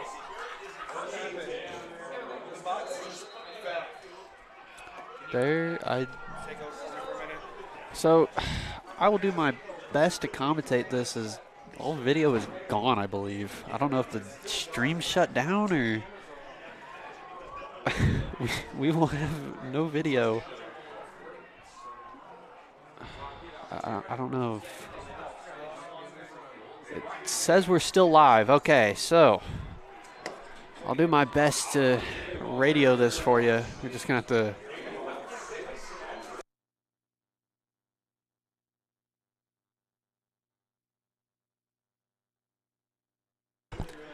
So, we're back. It says we're back. So, only missed out a play. 2nd and 4 now. 10:20 left to go. Big shout out to the radio guys here helping us out. This is Dodo. Dodo makes a man miss to about midfield.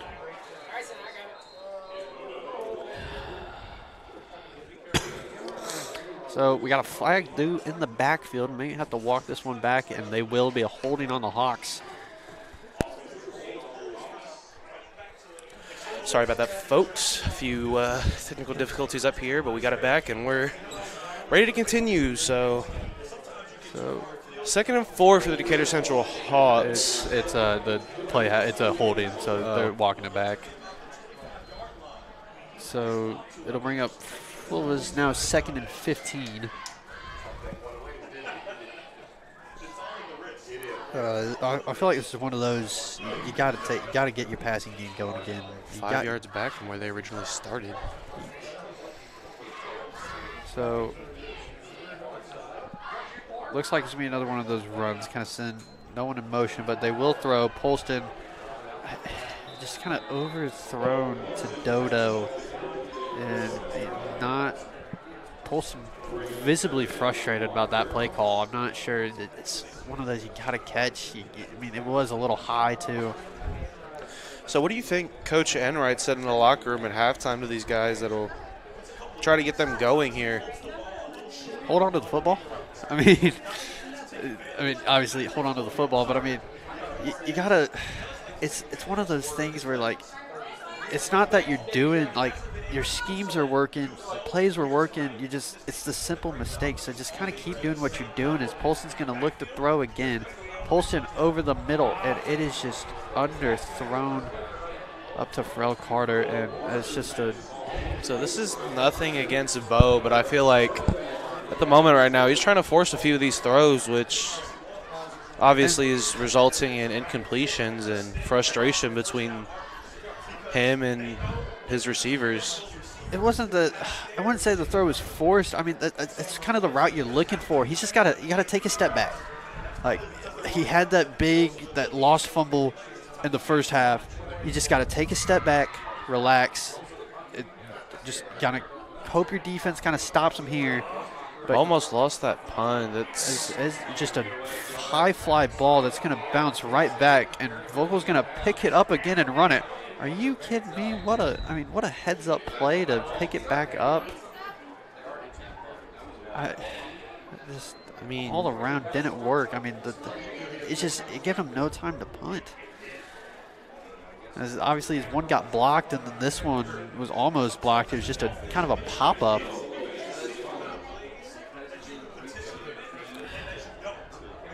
but I think the refs are going to talk this one out. I don't see any flag for illegal touching or anything of that, but they're still going to give it back to Perry, but yeah, I don't know what they explained. No. Not 100% sure. Looks like the main head ref is going to go over to talk to the Perry huddle here and talk it over with them. And I mean, it's a weird play, but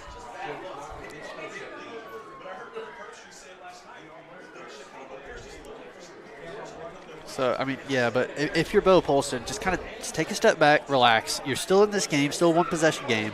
There's still plenty of time on the clock. Just kind of take a step back, kind of rethink a few things, kind of think about a few throws that you could have had that you missed. I mean, there's still plenty of time left.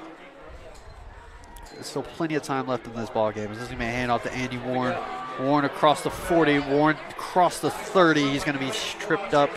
About the 36. I believe that was Casimir Hicks there on the number 6. That is number 6. That's Eric Amonfo. Yeah. So Amonfo there on the tackle. But Perry Meridian moves the chains. It is a first, should be a first down. The board still says second. I don't know what. Having technical difficulties tonight again. We're sorry about that, folks. It's very cold and so the first down, handoff to Warren. Warren kind of powering his way across the 25-yard line.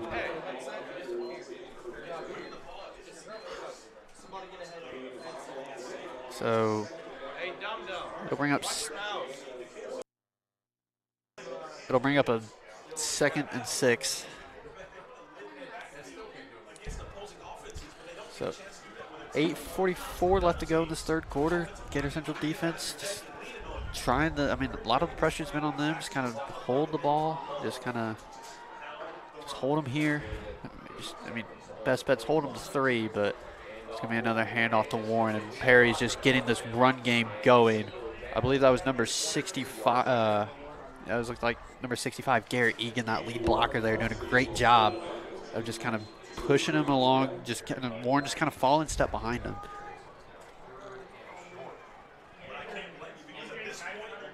So here comes Michael Campbell and his defensive teammates. Obviously, defense is a big part of why Decatur's still in this game and why it's realistically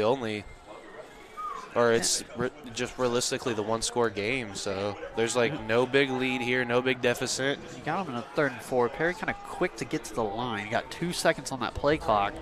Hand off back to Warren. Warren's going to be stopped behind the line of scrimmage. Decatur Central defense stands tall, but now Perry Meridian's got a question mark here on about a 4th and 6. So we'll see what happens here if they let this play clock run out, or if they call out their field goal unit. I feel like he's a little too far for this kicker, so he's talking it out. So it's going to be a 4th and 6, and it's one of those. It's going to be a weird play call as you're going to kind of set up. Set and run. You can kind of see this sort of tight end, but he's going to look to throw. Pass over the middle, and I'm just not even sure about that play call.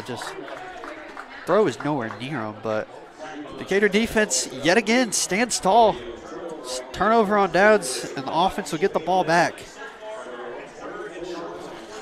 Again, it's like I just said, their defense is a big reason that they're still in this game, and they're the reason it's only 1 score, so. They tell you bend but don't break, and I feel like Decatur Central's just been bending to, where there's almost a crack. But they keep standing tall, and hopefully the offense can get something going here. Now, I will say that Decatur has exposed a few cracks in this defense. That's Richmond on the jet sweep. He's going to get nowhere. They've exposed a few cracks in this Perry Meridian defense, and they've been able to capitalize on it, but not big enough capitalization to put a score on the board. obviously they took a few shots early on in the game with Casey Berry and Elijah Trammell, but after that it's basically been all run between Aguirre and Podoto. So, ball's going to be spotted on the 22, a second down and 13, 6:17 left to go in this third quarter. And it's going to be another run here with Dodo. Dodo to the outside. Great tackle again. That was number 37. I believe that was Jacob McClure, yep, on the tackle. Great job behind the line of scrimmage. And now a 3rd and long for the Hawks.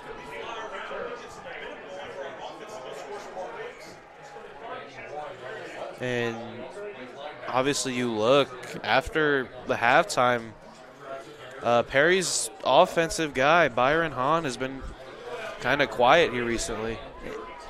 I think it's one of those Perry's just kind of trying to chew the clock a little bit. And another penalty again.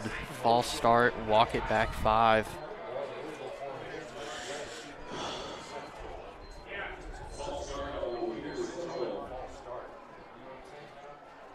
And it's just the simple mistakes, the little errors here and there that are costing you.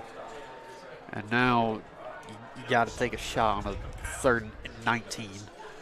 So we'd like to thank everybody who's still here with us tonight watching live. Obviously a few technical difficulties and a little bit of low energy here tonight because it is kind of cold, but we respect everybody watching, whether it's people who are watching for the first time or someone looking for Richmond.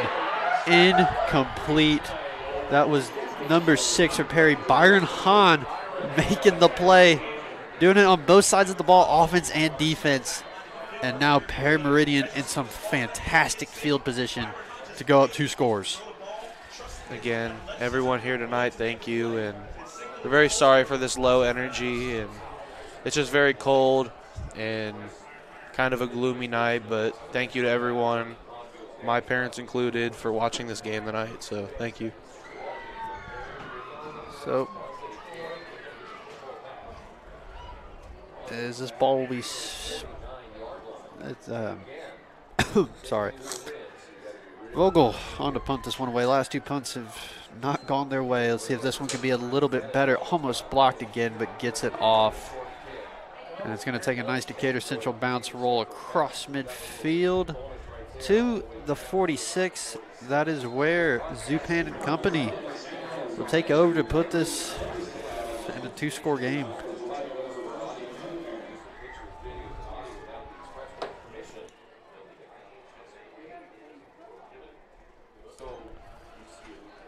So the wind picking up and slowing down here, throwing everybody off. It's definitely interesting to say the least. I didn't see the no points coming. I did foresee it being a competitive game, and we've seen competition on full display tonight between these 2 teams. Perry Meridian showing why. Even though they're 2-5, they're starting to click at the right time. So this offense and defense, they're just clicking on all cylinders for Perry Meridian. So obviously have to think something was said during the halftime between their coach and them that has definitely activated them. And here's looking for Byron Hahn again. No flags, incomplete, 2nd down.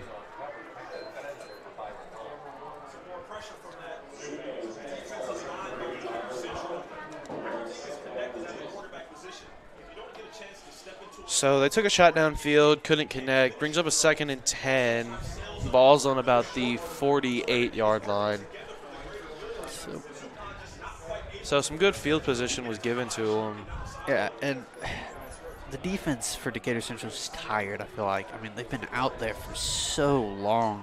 And you got, I mean, not a lot of them, but some of the guys playing 2 ways too. So as this is going to be a handoff to Jonathan Hunter, he'll get to about midfield. They'll bring up a 3rd down again. And we got, I believe it'll be an injury timeout.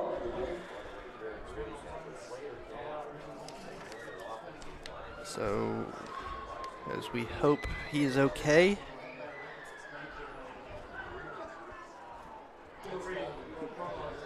We got 4:34 left to go in this third quarter. 7-0 Perry Meridian on that Jonathan Hunter touchdown.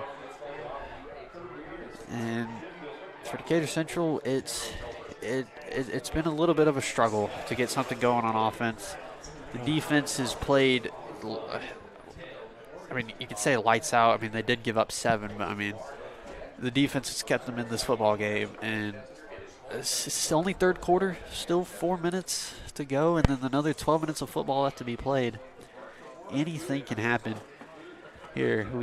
I mean, it's football. You can't predict it, so you never know what could happen.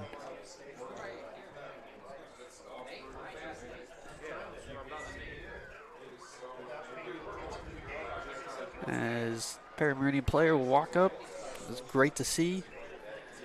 As Zupan and company, we're going to talk this over on a third and 7.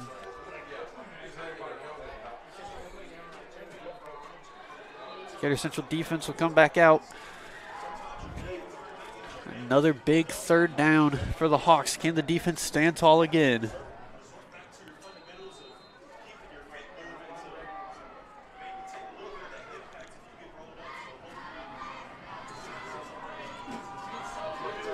So, 3rd and 7. 2 wide receivers here at the bottom of your screen. Zupan, hand off to Hunter. Hunter, he's going to be stopped behind the line of scrimmage and pushed all the way back.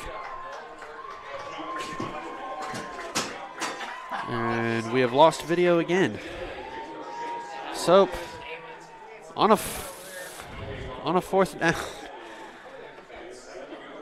Bear Meridian, I believe, looks like they're going to punt this away. We did try to see a fake earlier in this one. Braden Follett back there to return.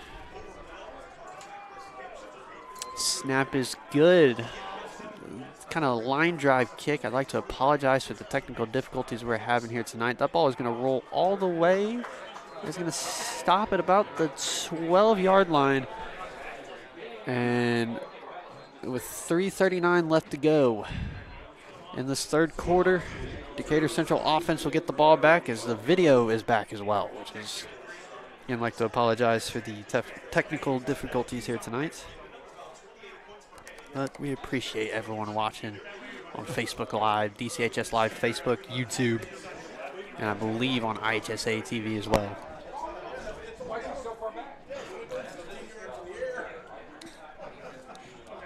So, Bo Polson and company will come back out on the field looking to get something going for this offense. 1st down and 10 from the 12.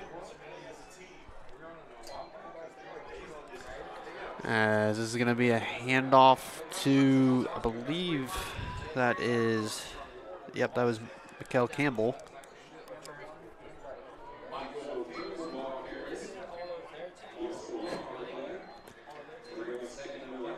So it is a 2nd and 11 on a loss of 1.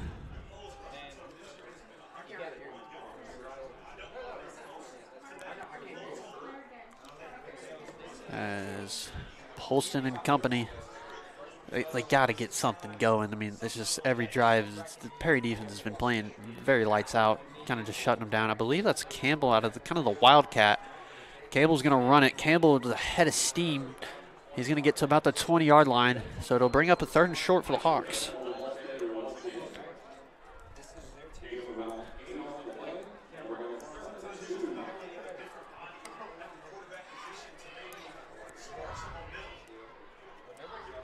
Running that Wildcat again with Campbell.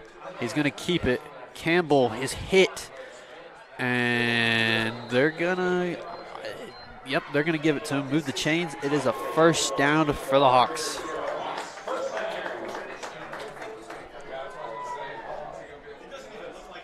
So, on a 1st down and 10.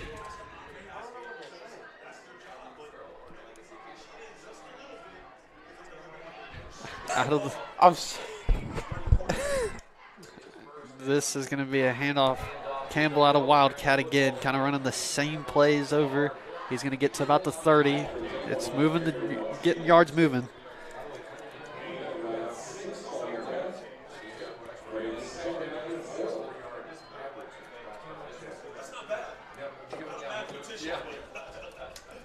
So I'm not sure on the status of Bo Polston. Obviously, we can't tell you too much.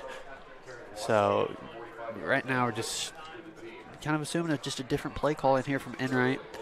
Again with Campbell. Campbell, ooh, a little bit of a, and we got a bit of extracurricular. Flags come flying in. Not sure what this will be on.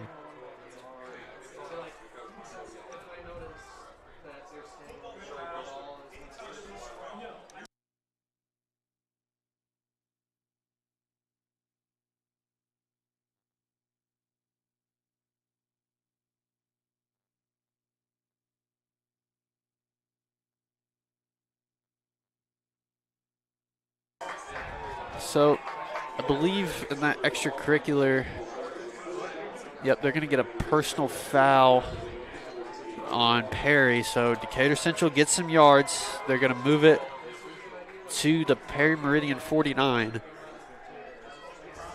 And it'll be a first down and 10.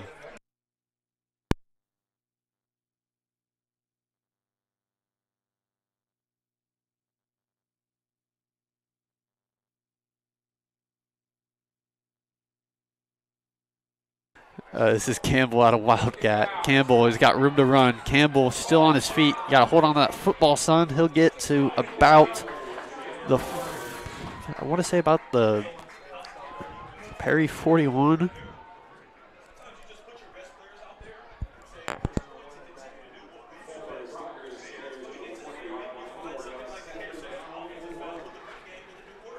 They're going to spot him at the 40, a second down and 1.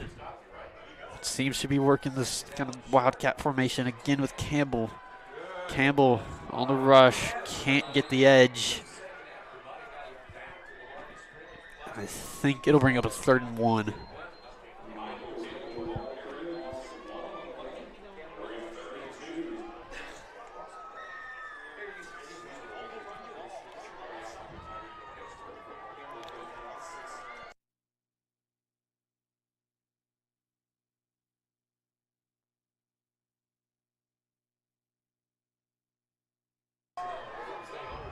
So on a 3rd and 1, bad snap.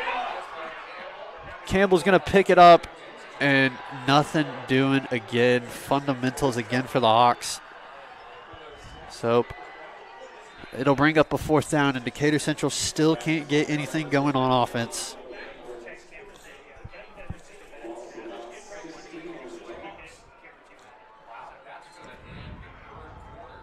And that'll run out the clock of this 3rd quarter.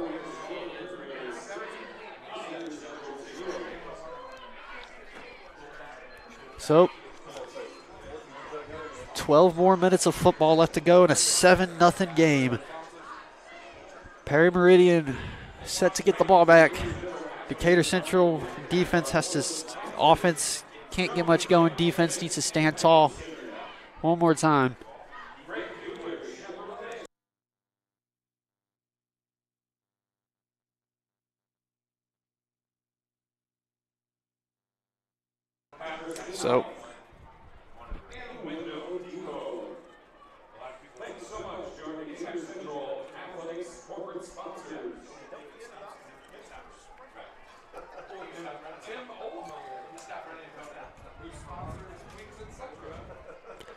So switch sides of the field as Decatur Central set to punt this one away.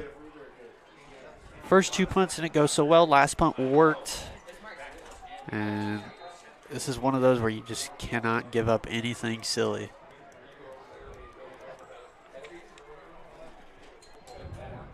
It's a good snap. Vogel with a solid kick.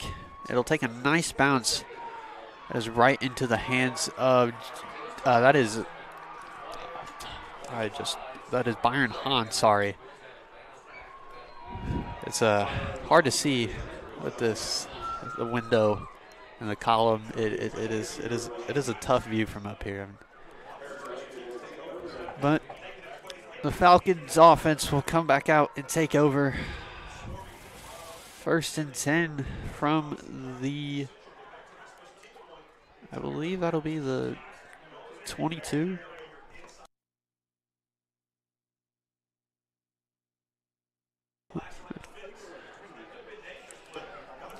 Byron Hahn definitely has had a lot of good runs this game. Previously with the run that he had just did. So on a 1st and 10, that is going to be a handoff. Nothing doing there. Is going to be stuck back about a line of scrimmage. I believe that was Jonathan Hunter on the run. Loses a yard, 2nd and 11.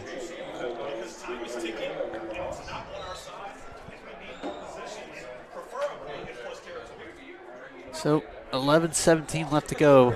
Perry needs a score to put this within a 2-possession game.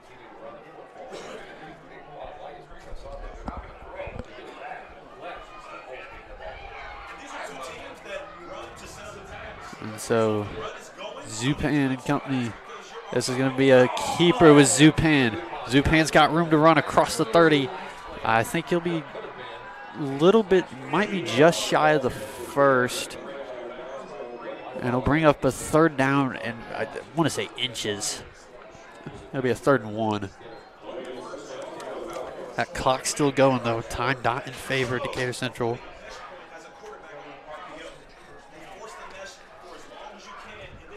There's 10:55 left to go in this 4th quarter.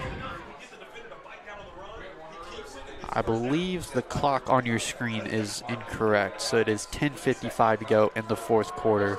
And it was a 1st down, so it is a fresh set of downs.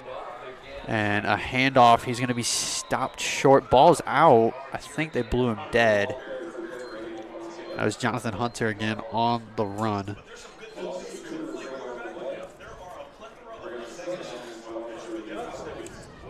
Definitely good defense on this play by Decatur. Yeah, you're right. The defense all game has been what's been keeping Decatur Central. It's why it's still a 7-0 ball game.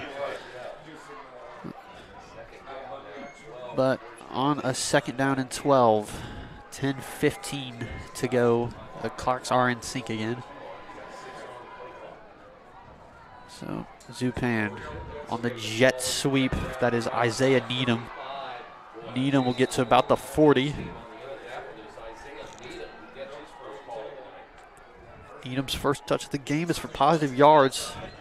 And it'll bring up a 3rd and about 4, 3rd and 3. 9:47 left to go. Clock's still winding. Zupan will come back out.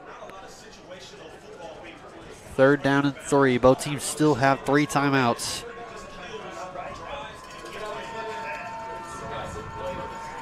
Zupan, that's a handoff to Hunter. Hunter, he's going to be stuffed short. Number 4, Mikael Campbell again there on the tackle. A few other Hawks in there as well. It'll bring up another 4th down. And I believe we do have an injury timeout. Hope he is okay. Clock will stop at 9:09.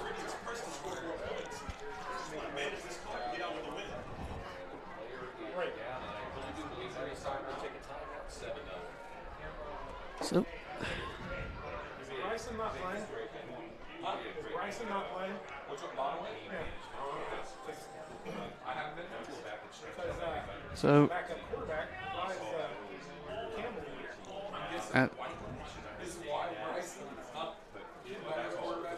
if the Decatur Central offense set to come back out, it's a 4th down and 3. Obviously, Perry looking to punt. It's risky to go for it or fake it. Obviously, if you stop, you put them in great field position.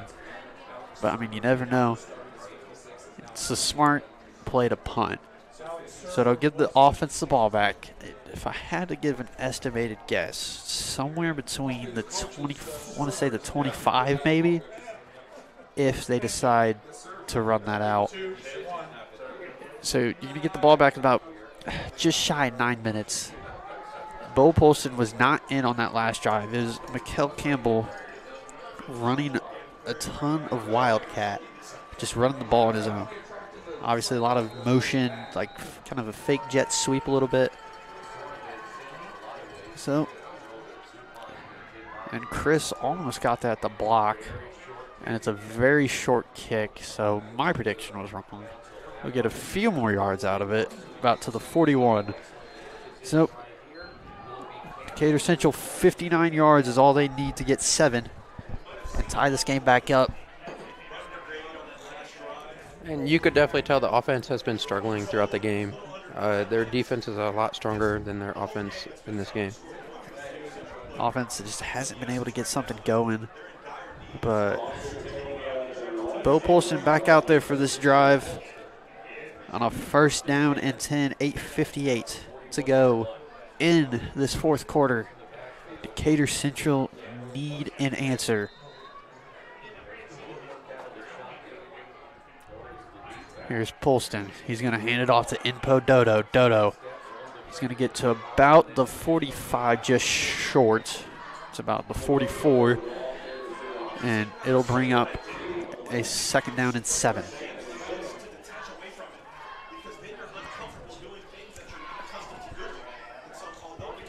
So, on a 2nd and 7, you got Pharrell Carter, you got Casey Baring, Chris Richmond at the bottom of your screen. Aguirre in motion. It's going to be a snap. Polston will keep it. Polston is going to be stuffed short. A tackle for loss there. A ton of Falcons swarmed in. You got a flag down. More extracurricular? I believe that's on the Falcons as Polston kind of stumbling around. We hope he's okay.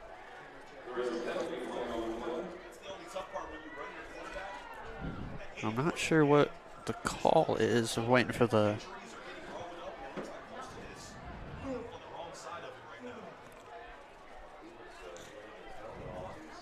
So that's an unsportsmanlike. And Decatur Central will get 15 more yards out of it. So hope Polston's okay. It was a little... So in a 1st down, we'll take him across midfield all the way to the Perry Meridian 42.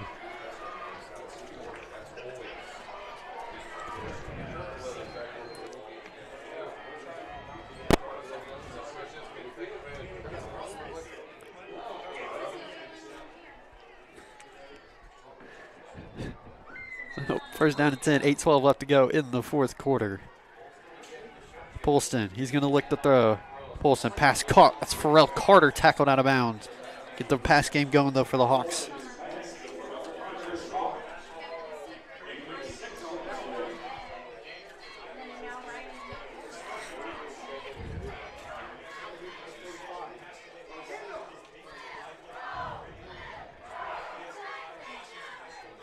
So, on a 2nd down and 4.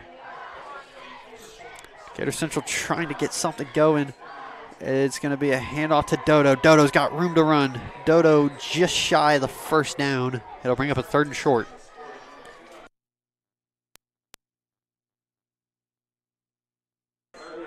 So,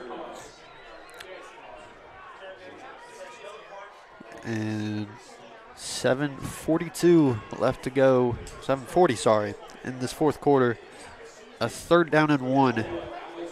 Decatur Central knocking on the door, trying to figure something out.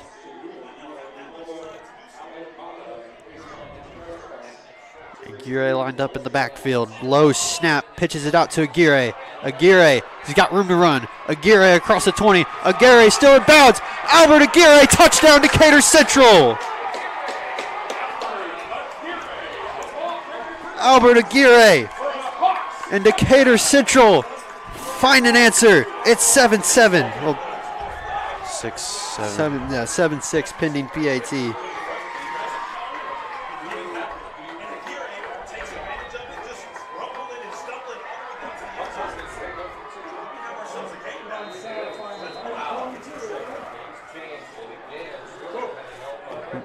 Vogel with the point after. And that one is good. Now it is 7-7, but Decatur Central, 7:15 left to go in the fourth quarter, finally find an answer. Offense got going. Albert Aguirre with the long touchdown run. And now we got a ball game. Finding the answer they needed. A little later than they wanted, but it definitely was found, and we are now back in this game. Credit the offensive line for the block.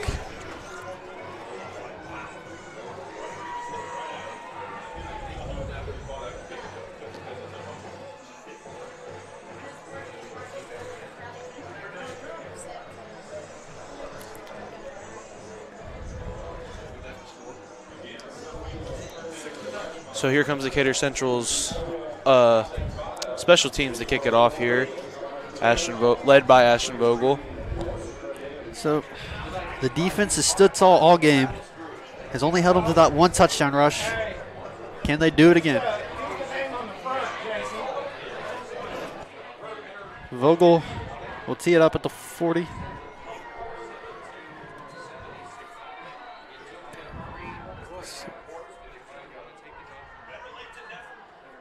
Vogel, the line drive kick.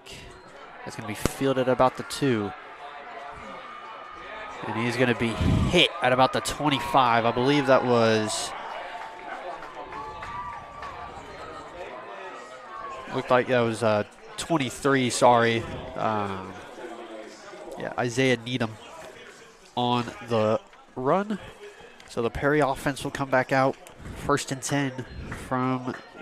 Looks like they're going to spot him at the 26.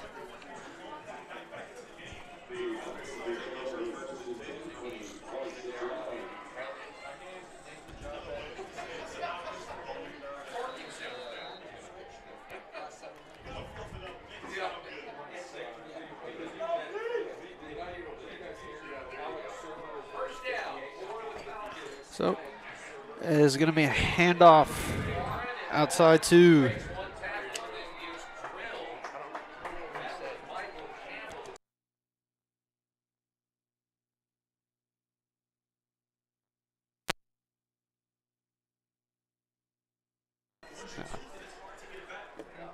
So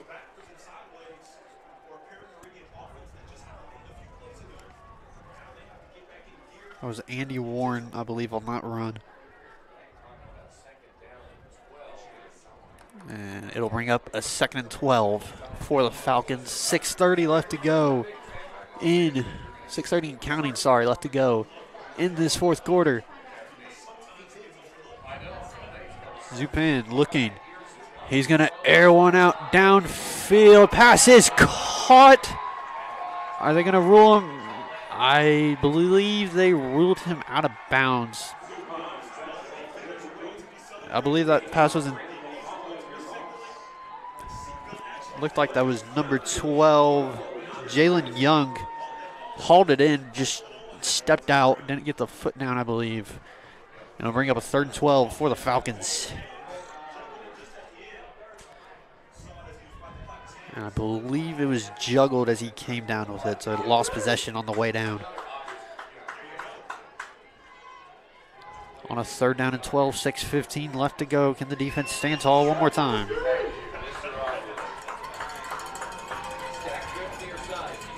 Zupan, he's going to look to throw. Pocket almost collapsed. Looking, intercept up!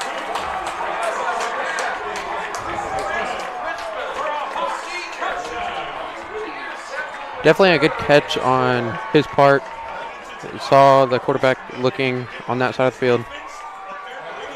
Chris Richmond read it like a book, picked it out.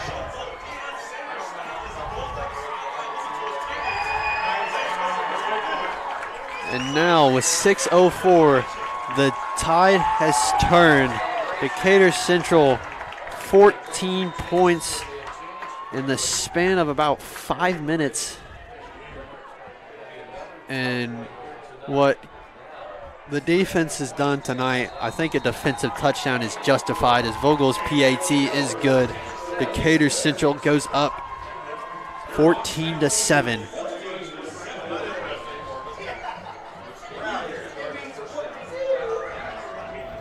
And it just a complete turnaround that has came through with these Hawks. The Chris Richmond pick six,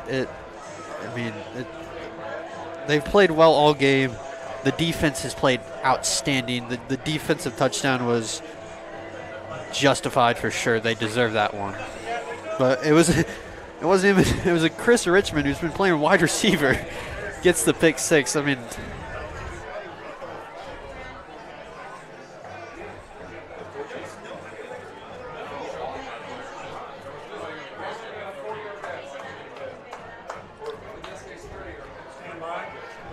so Vogel will tee it up.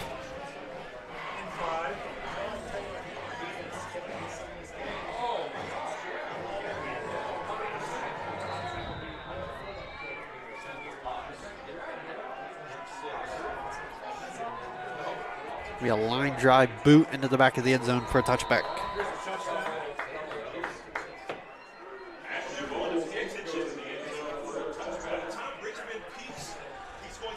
So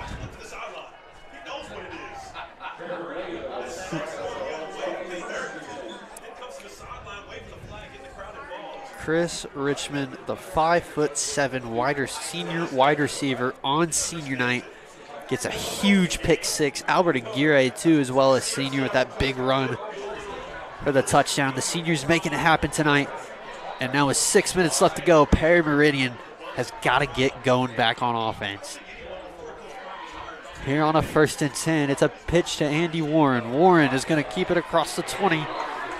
It's going to be a little bit short of a gain.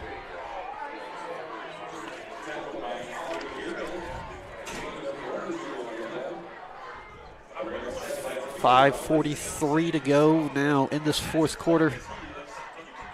It'll be a 2nd and 9. He did get a yard on that one.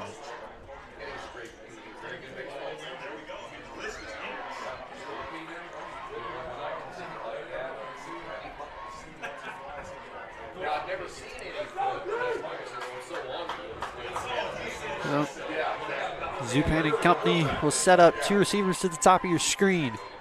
It's going to be a fake play action. Zupan, he's going to air it out downfield. Pass is caught. And that is number 88, Carson Stringer. His first of the night. We got a flag down. Could be a little bit of a push off. That might be an offensive PI. And I think that's what they're going to call it. It was a lot of contact. Look at the replay from the radio guys below us, and yeah, that is.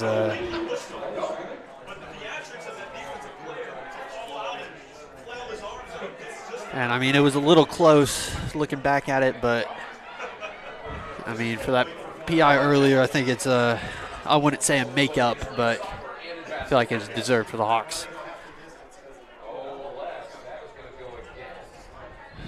So, what was a big gain would now bring up a 2nd and 20. Backed up to their own, I believe that's spotted right on the 10. Soap. Now a 2nd down and 10, 4:58 left to go in this 4th quarter. Zupan, play action, looking to throw. In his face, thrown, pass is incomplete. That was Byron Hahn right in his hands. And that's one that got away from him.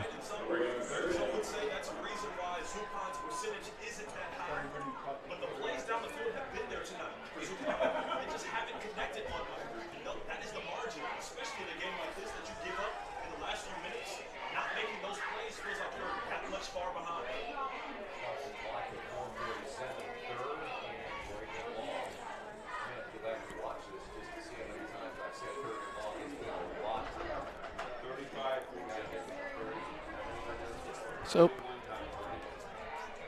4:47 left to go in this 4th quarter. A 3rd down and 20. Zupan, he's going to look to throw. Zupan, pocket collapsed, and he's going to be stopped. Decatur Central defense again stands tall. It's Aaron Davis in there. And they're going to send out the punt team. Both teams still have all 3 timeouts, so chance to get the ball back for the Falcons.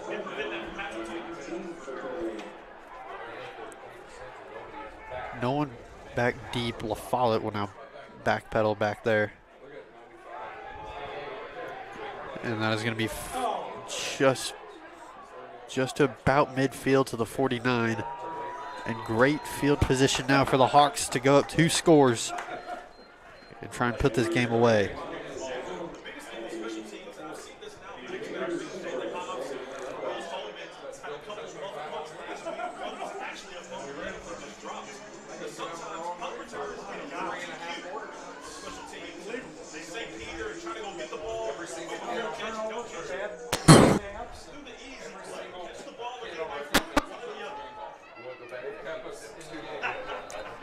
So, from the 49, Gator Central just looking to chew off the rest of this 4 minutes and 4 seconds on the clock. That's going to be a handoff to Barry. Barry stumbled, and he's going to lose about a yard.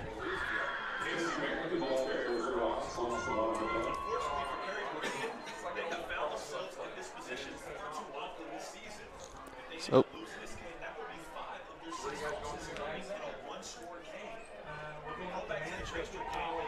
this will be spotted back at the 50, 2nd down and 11. Clock's still running though, so it's what they want, but at least you got to put up 3 points here. 2 possessions kind of put this one away.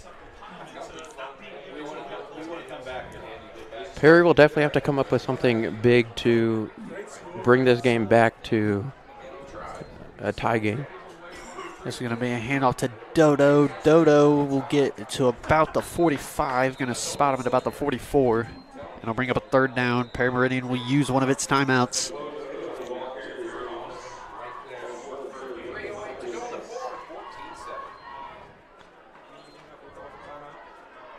Got 3 minutes and 8 seconds left to go in this 4th quarter. Now, got a 3rd and 5. Perry's defense, you got to come up with something big. They've been good tonight. Obviously held them scoreless for 3 quarters. Decatur Central offense has kind of found its groove a little bit, getting its mojo back. Obviously, last week thrown up 63 to this week's 14. A bit of a big difference, but kind of finding the groove again, making it work.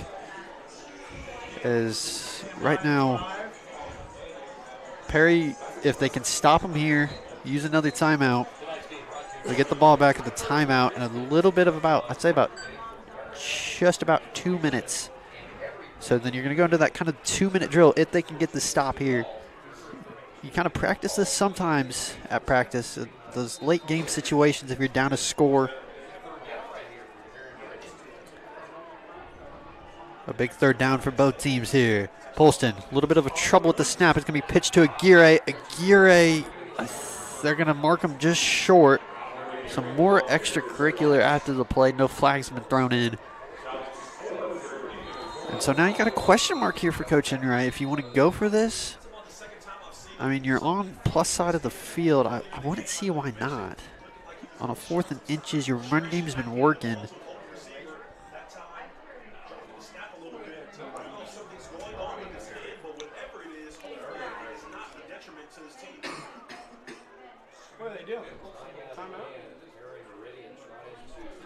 And referees are talking about something. I didn't see anyone.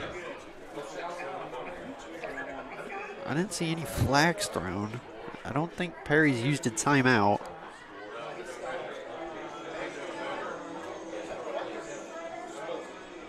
I'm not sure what.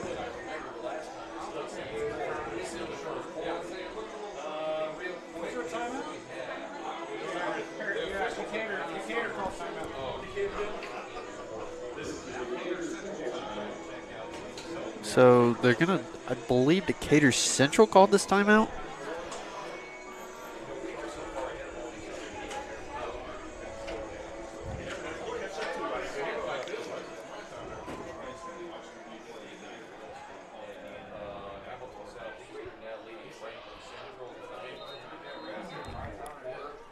So now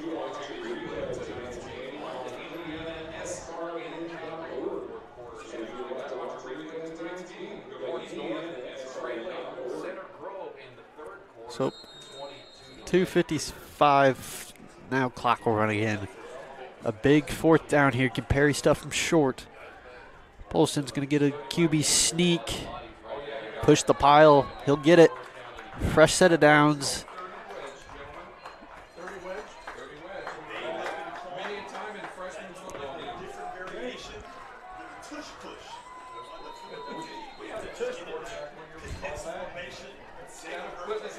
Yep. Ball will be spotted at the 38. 2:32, 2:30 now and counting. Decatur Central just wanted to use as much clock as they can. Play clock just now hitting 20. So by the time they get up to snap this ball, it'll be 2 minutes left.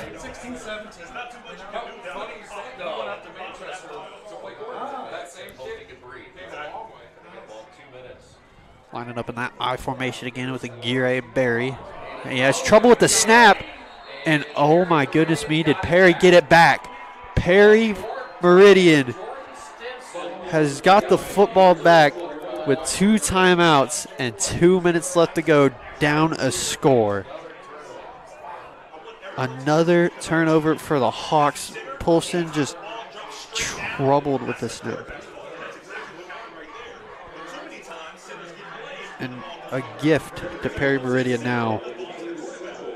Obviously, they still got to go down and put up 7. But 2 minutes and 2 timeouts. You can see a bit of an air raid offense here.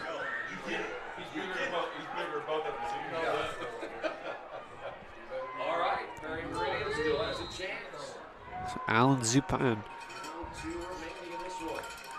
Zupan is going to look to throw. He's going to air one out.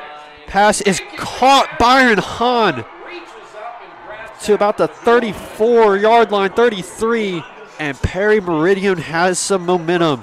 1:55 left to go in this 4th quarter. Perry Meridian moving the chains.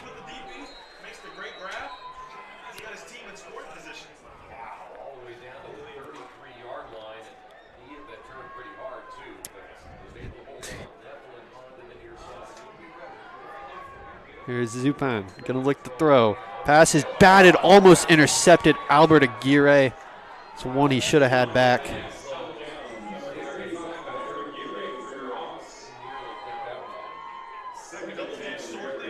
There was a seam right there behind that zone that Zupan found. He was going to get there right as the DB was coming in. Aguirre does a great job just getting that quick left hit up. Allowing that ball to get in that seam because it might have been another first down. So,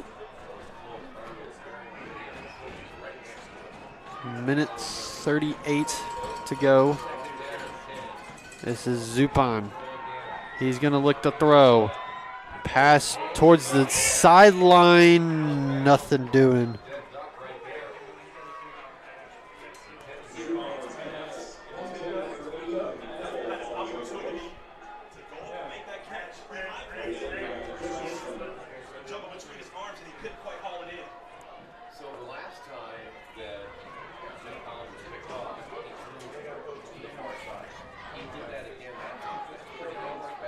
So it'll bring up a 3rd down and 10.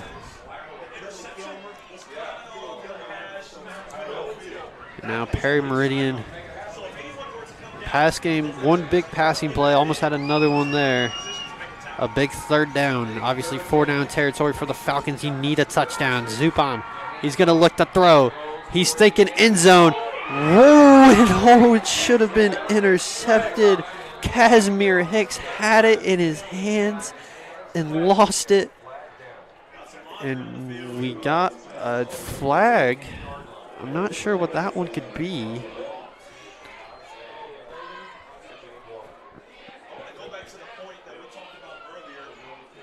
Could be a hold.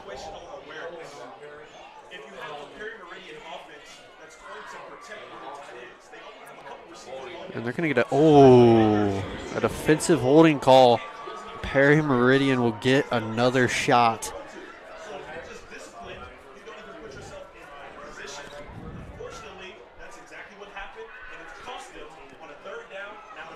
And now what would have been a 4th and 10 back on the 30 almost. Back on the 33 is now a 1st and 10 from the 23. And with 1:24 to go in this 4th quarter, Perry Meridian looking to answer. The clock is wrong on your screen. It is 1:24, not 23. And not a big difference, but just for anyone questioning why I'm saying the wrong number.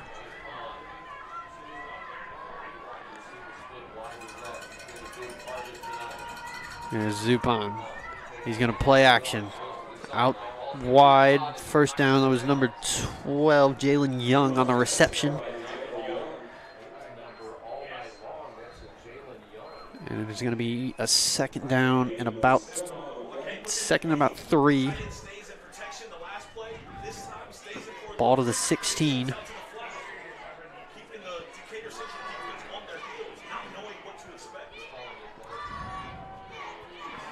Got 2 wideouts here to the bottom of your screen. 2nd down and 3.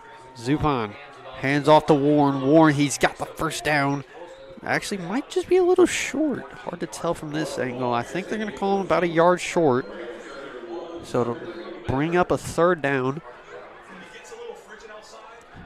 Perry Meridian trying to hurry up. Now at 1 minute left to go in this game. Trying to push the pile. I think he's going to be about short.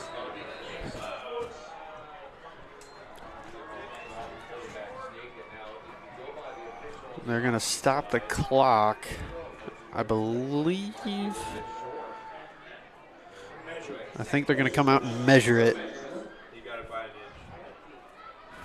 This up here in the box looked a little short, but looking at it now, he might have it by the slightest of margins.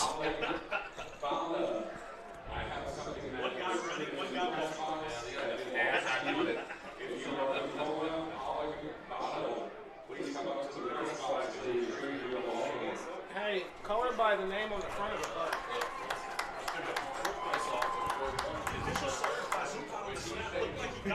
And so, yep, nope.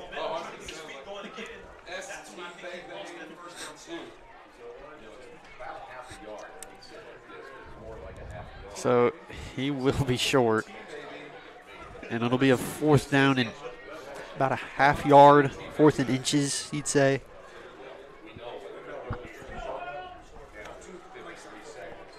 And now the biggest play of the game, 53.2 seconds to go. 4th and an inch. Do you QB sneak it or you give it to your running back? It'll be a handoff to Warren. Warren, he's going to be stuffed short. Defense stands tall. Yet again. And on a turnover on downs, Decatur Central 1 1st down, and they put this game to bed. And they're gonna bring out the sticks again. Looks like the same spot as last time. Yep. No measurement. The defense stands tall. Decatur Central 42 seconds away from winning this ball game. Just a few runs. Perry does have 2 timeouts, but just a few runs, and this game is over.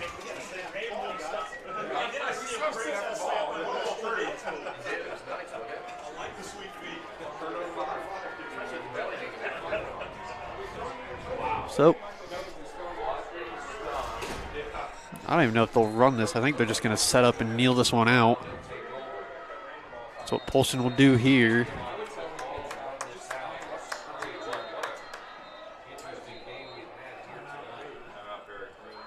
And I think, yeah, Perry will use that first timeout. 37.2 seconds left on the clock.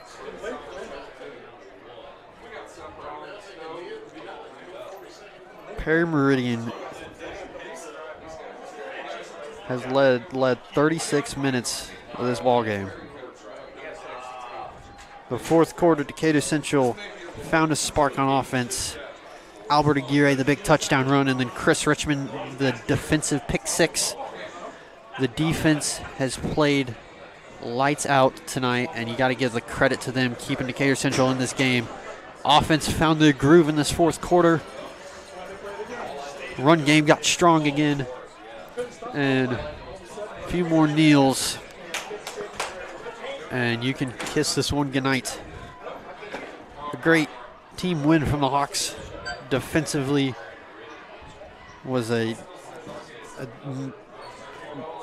masterclass in defense. I got to give it to them, the safeties.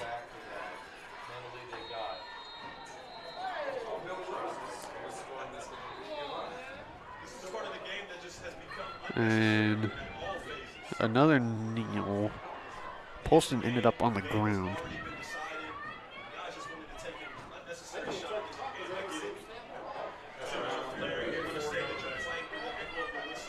I don't think the clock ran.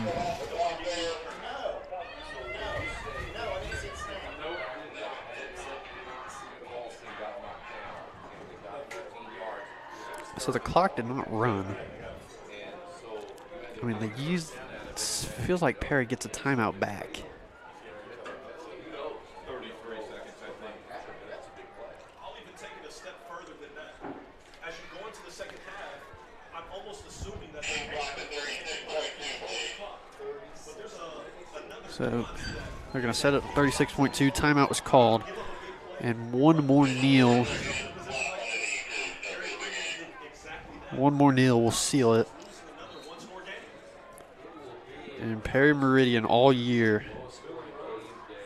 5 of the 6 before this, and a lot of extracurricular. This is just the unnecessary part. And now you just got to be careful now if you're Decatur Central. But that will end this one out.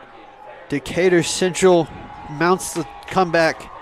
14 unanswered in the fourth quarter. And the Decatur Central Hawks are going to move to 6-2 on the year. And a big win defense showdown tonight. That'll wrap it up from us here at DCHS Live. Thank you to everyone who's been involved. Nathaniel joining us here those last few minutes. I'm Jackson Teatrick. Have a great rest of your night.